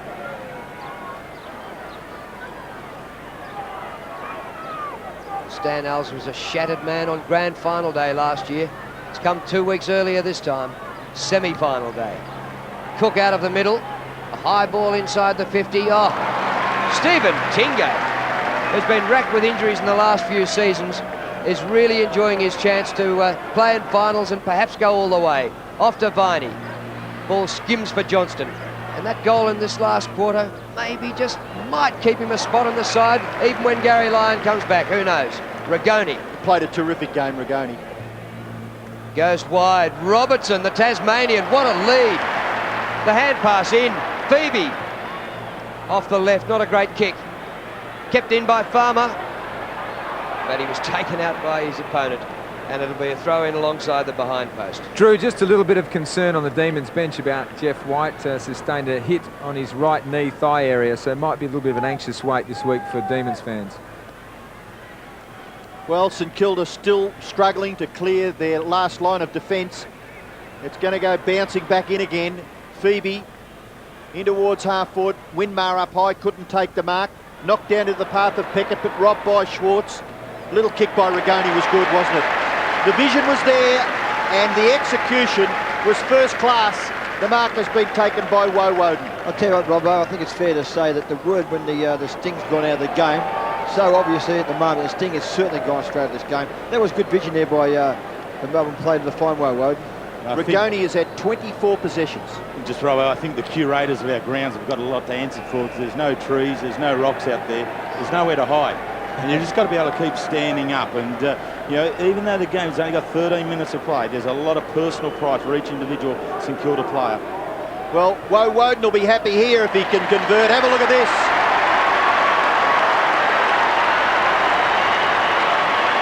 Woden kicks his first goal. Melbourne get their 13th, and it's back out to 46 points in favour of the D's. Made a great point about Rigoni, Robbo. He's been just one of their best players today. And what a bargain at number 77 in the national draft. He was the D's 6th pick. I love that. I reckon that that's fantastic. If you can find players that come cheap and they're playing in the unheralded competitions, it's terrific.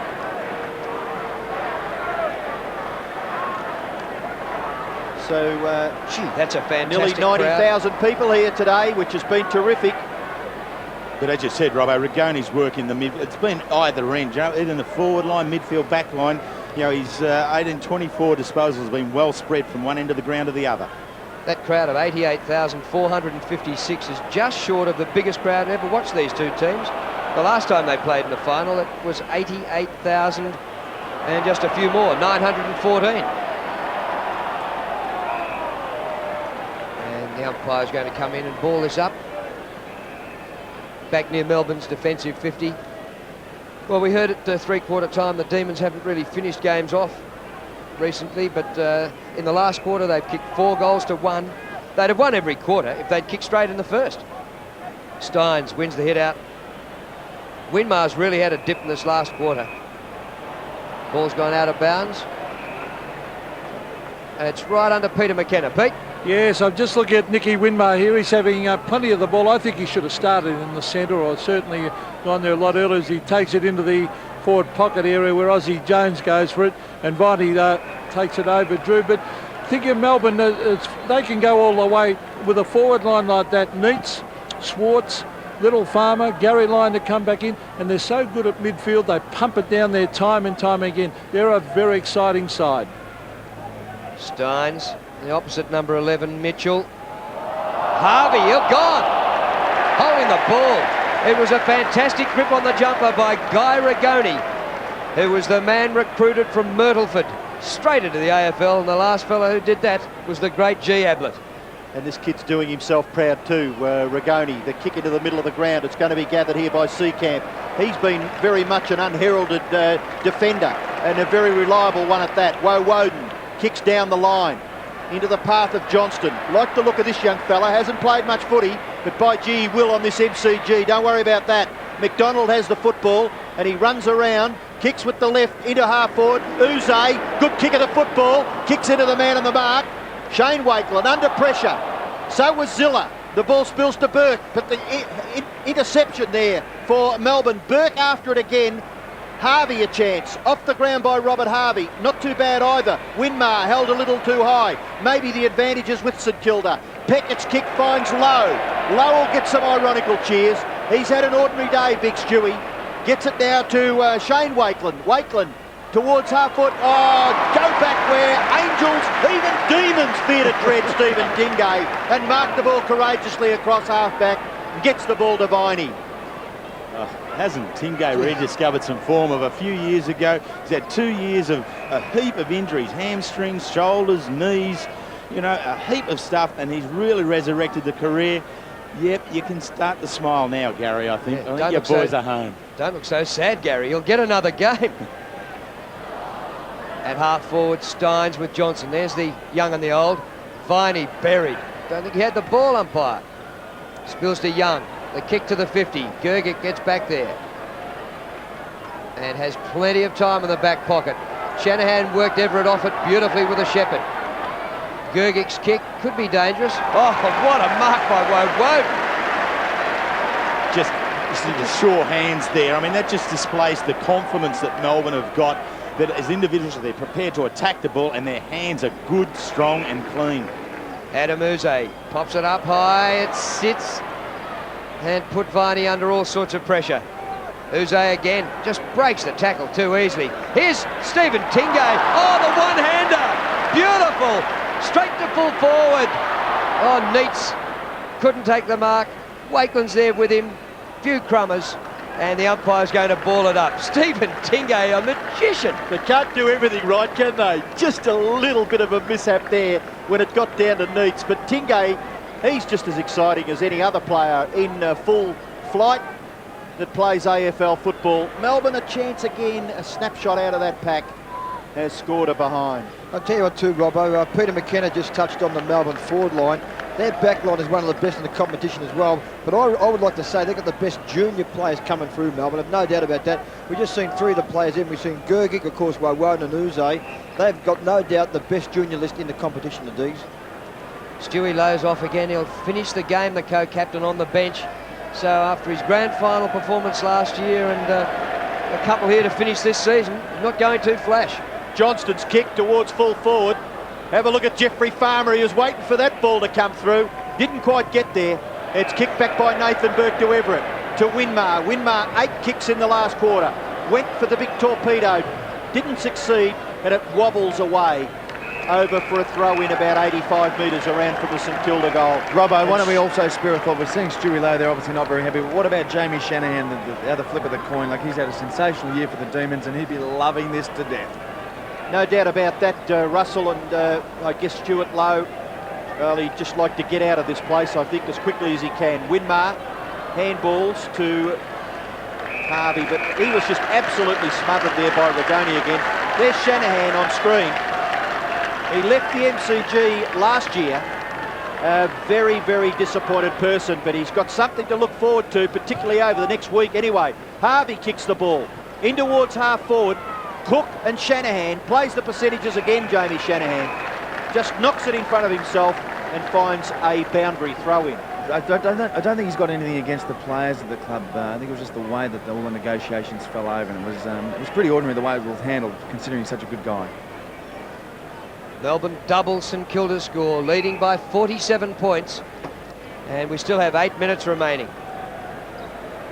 Tell the beauty for the D's, boys, no doubt. As I did mention a bit earlier, out there 13 goals now, they've had 10 scorers kicking goals from him. We've always said they relied on 3 or 4 players. It just shows Melbourne can share the ball around and kick the goals as well, particularly up in their midfield. Well, Woden mugged in a pack there, takes the free kick. Oh, choice of players. Jimmy Steins takes it. One of the first players who turned up in gloves.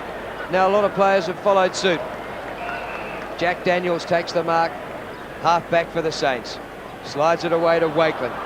Shane Wakeland's kick to centre wing. And Matthew Lappin will take the kick.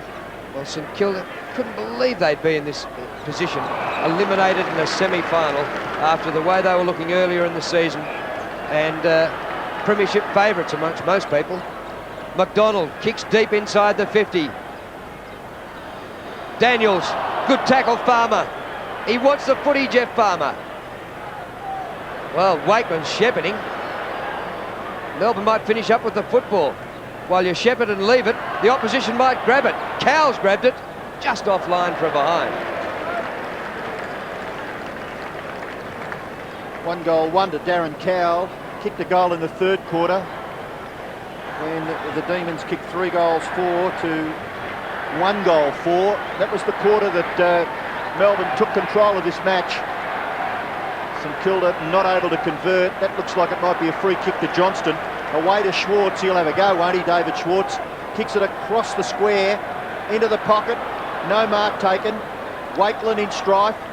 And still there for the Demons. They're just trying very hard to get this ball clear. Robertson gets the handball back. Todd Viney. Snapshot for goal by Todd Viney. And that was just strength. What a great team goal. Fantastic there by the skipper, and he's been fairly quiet today, Todd Viney, to his standard. He's been a great player for many weeks. Here is the replay of this goal by Todd Viney. It was a great snap. Jason Daniels has had the job on Todd Viney, done a brilliant job on him. But there we are once again. Now they've got 11 goal kickers out of 14, so it's been a great performance by the D's.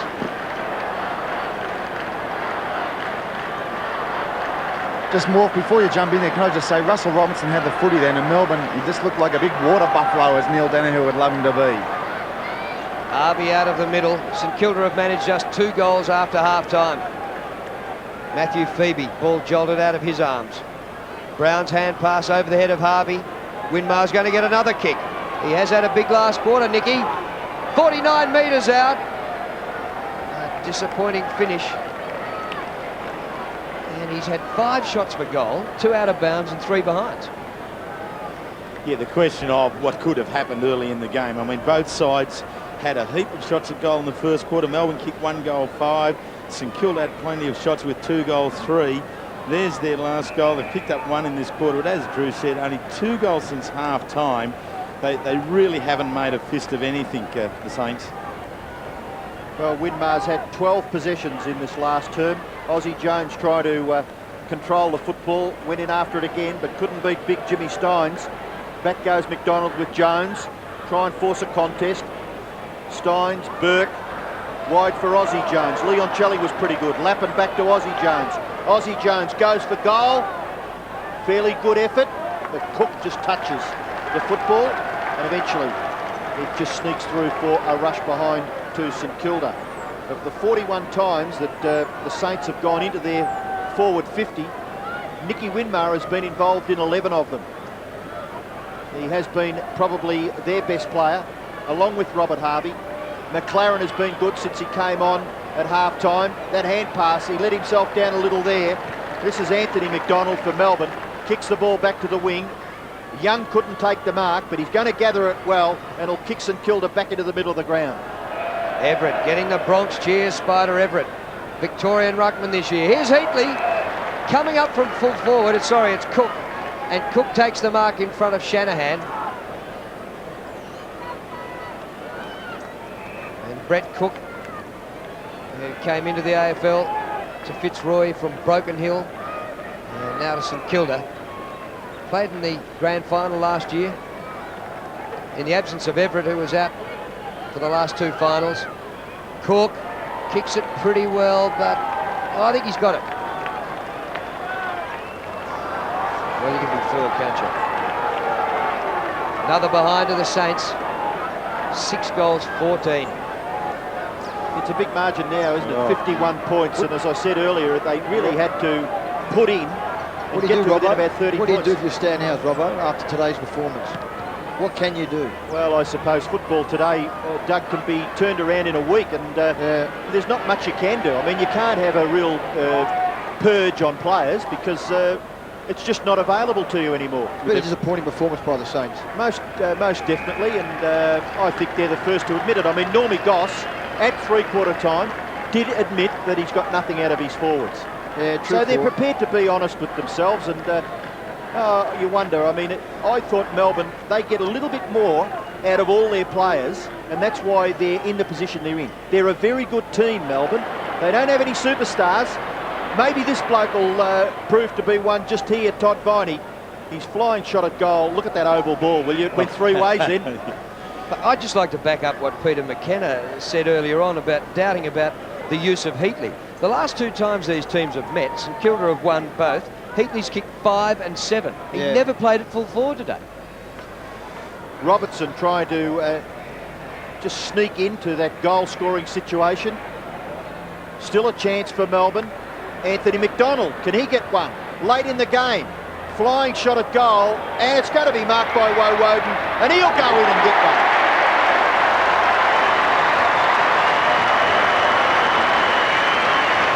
Well, he hasn't added to your 11 goal kickers, Doug. No. But he's got another one himself, Shane. No doubt, Robbo. Just look at the Melbourne side today. Of course, they're up against North Melbourne next week. Here's a replay. No doubt next week, the Melbourne side, their midfield's going to vary the pace of the Kangaroos. But it is good football by the D's. Here's Anthony McDonald screwing the ball over his shoulder on this occasion. Shane Woden had all the time in the world just to stroll in and kick his second goal. It's been a great team performance by the Melbourne side. Well, Stan Alves can only ponder another summer of pre-season work. After last year, finished up empty-handed when they were beaten in the grand final, and this year in the semi-finals, after they'd made their best start in 26 years with 5 wins in their first 6 games. Travis Johnson, just a little bit too clever. Lost control of it, might get a second chance. Did well. Matthew Phoebe, Cowell, 50 metres out. Offline. And out of bounds. Just want to say to you again too, Robbo, here we are 2 weeks in a row now. The two sides that played in last year's grand final have been absolutely crushed by Melbourne. They, as you said, they are a ripper good side. Don't know about Melbourne. Flogged Adelaide last week and they've done the same to St Kilda. Well, their last 3 wins, Melbourne, have been by an average of 54 points, and their margin at the moment is 58. And who's to say they can't go on and beat everybody and win the whole thing? Yeah, there's just a great deal of excitement here, isn't there? Winmar for St Kilda. They just must fight it all out. Gee, that was a top effort put it there by James McDonald. Not able to grab it at the second chance. Kicked forward there by Mitchell, and he was interfered with by Johnson. The umpire deems that as a kick down the ground. No, he's going to bring it back. Yeah, we'll just see here that the contact is right at the point of the kicking. In the umpire's opinion, I think he's a little bit off the mark there, but when it's at the point of kick, it comes back to where the actual kick occurred, not downfield. The kick with Mitchell goes in short. Everett will get it. Well, I don't know whether the ironical cheers are justified here. I mean, it just hasn't been a day when it rained like blazes. The Spider likes the dry conditions. He likes to take a mark and kick a few goals, but it just hasn't been a day for any St Kilda player. Maybe Robert Harvey, as I said earlier, and Nicky Winmar, and perhaps Nathan Burke, their 3 best. But Everett can make up for it here. He might be able to get a goal. A late goal for the Saints, kicked by Peter Everett.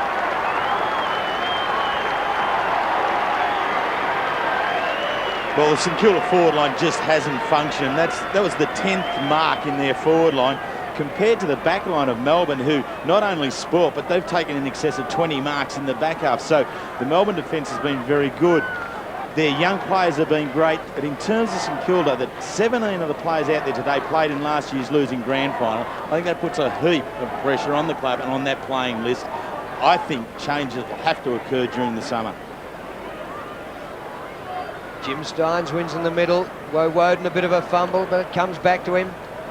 Shane Woden, a West Australian, who came across the length and breadth of the country, virtually begged for a game 2 years ago and hasn't missed a game in 2 years. That's an amazing story. Just begged for the chance to have a tryout, really, didn't it? Yep. And Melbourne's performance, going from 16th to 4th, is already the best improvement, zip up the ladder, anybody's done. What about 16th of premiers? Nobody will ever beat There's that in the another man. 100 years. Exactly. There's the farmer who in the paper this morning said of his shift to Fremantle, oh, I just wanted to go down the road and see what the other farmer was doing. So off he went. And what a turnaround it's been for Neil Danaher. His country farming logic, keeping the game in a simple form, has really worked here at Melbourne. His brother, who left Essendon and went to the Riverina, has been an absolute sensation too as a coach. Terry. Wagga Wagga, yeah. He's coached about 6 premiership teams out of That's 7 or correct. something. Gee, if they ever get together in the AFL, it'll be awesome. Jimmy Steins, Wakeland with a backhander. Melbourne might have a chance to get another goal here in the last minute. Drew, and there's more good news down here for Melbourne. Jeff White is up and around and walking around, doesn't look too bad. And high fives all round when Tingay came off, and Phoebe, they're smiling down here. Well, in the last few weeks, they have been able to rest a few of their stars late in the game when the games have been won. It's a big advantage of crushing the opposition. Cowell, Robertson, Winmar. Yeah, free kick. Didn't have the ball when he was dragged down by Johnston. Harvey. Just 7 seconds left. Centre wing. Jones drops the mark. St Kilda's going to finish their season right here. And the Demons advance to the preliminary final.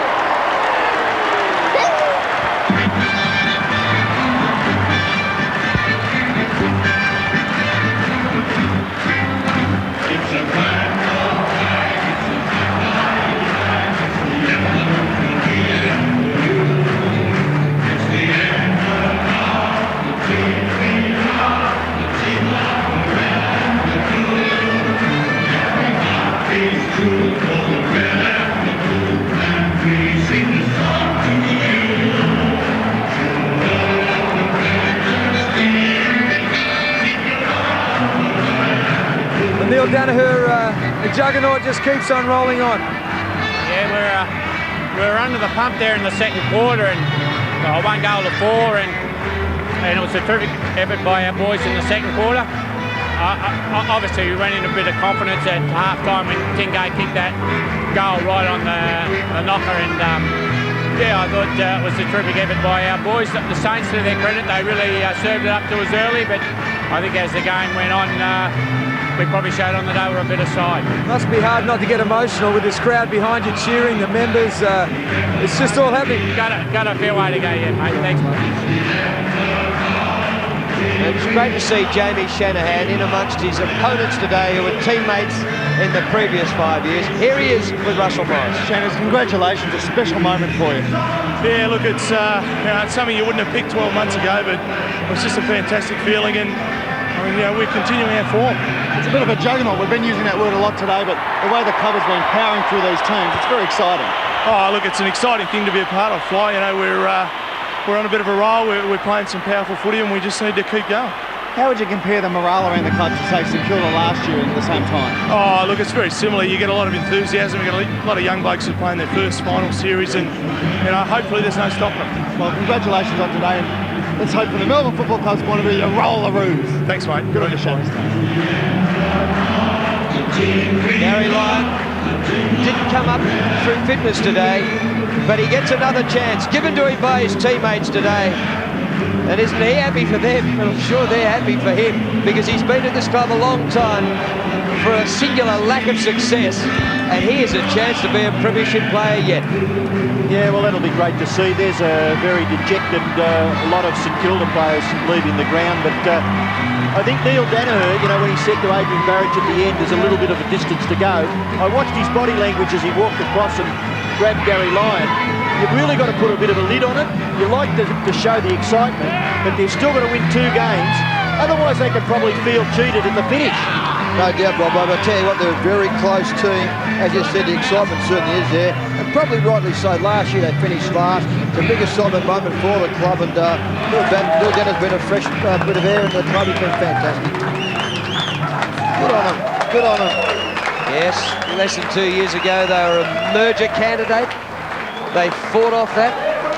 They swept a broom through the place. Joe Gutnick came in with his diamonds and gold money, and new chief executive, new coach, couple of recruits.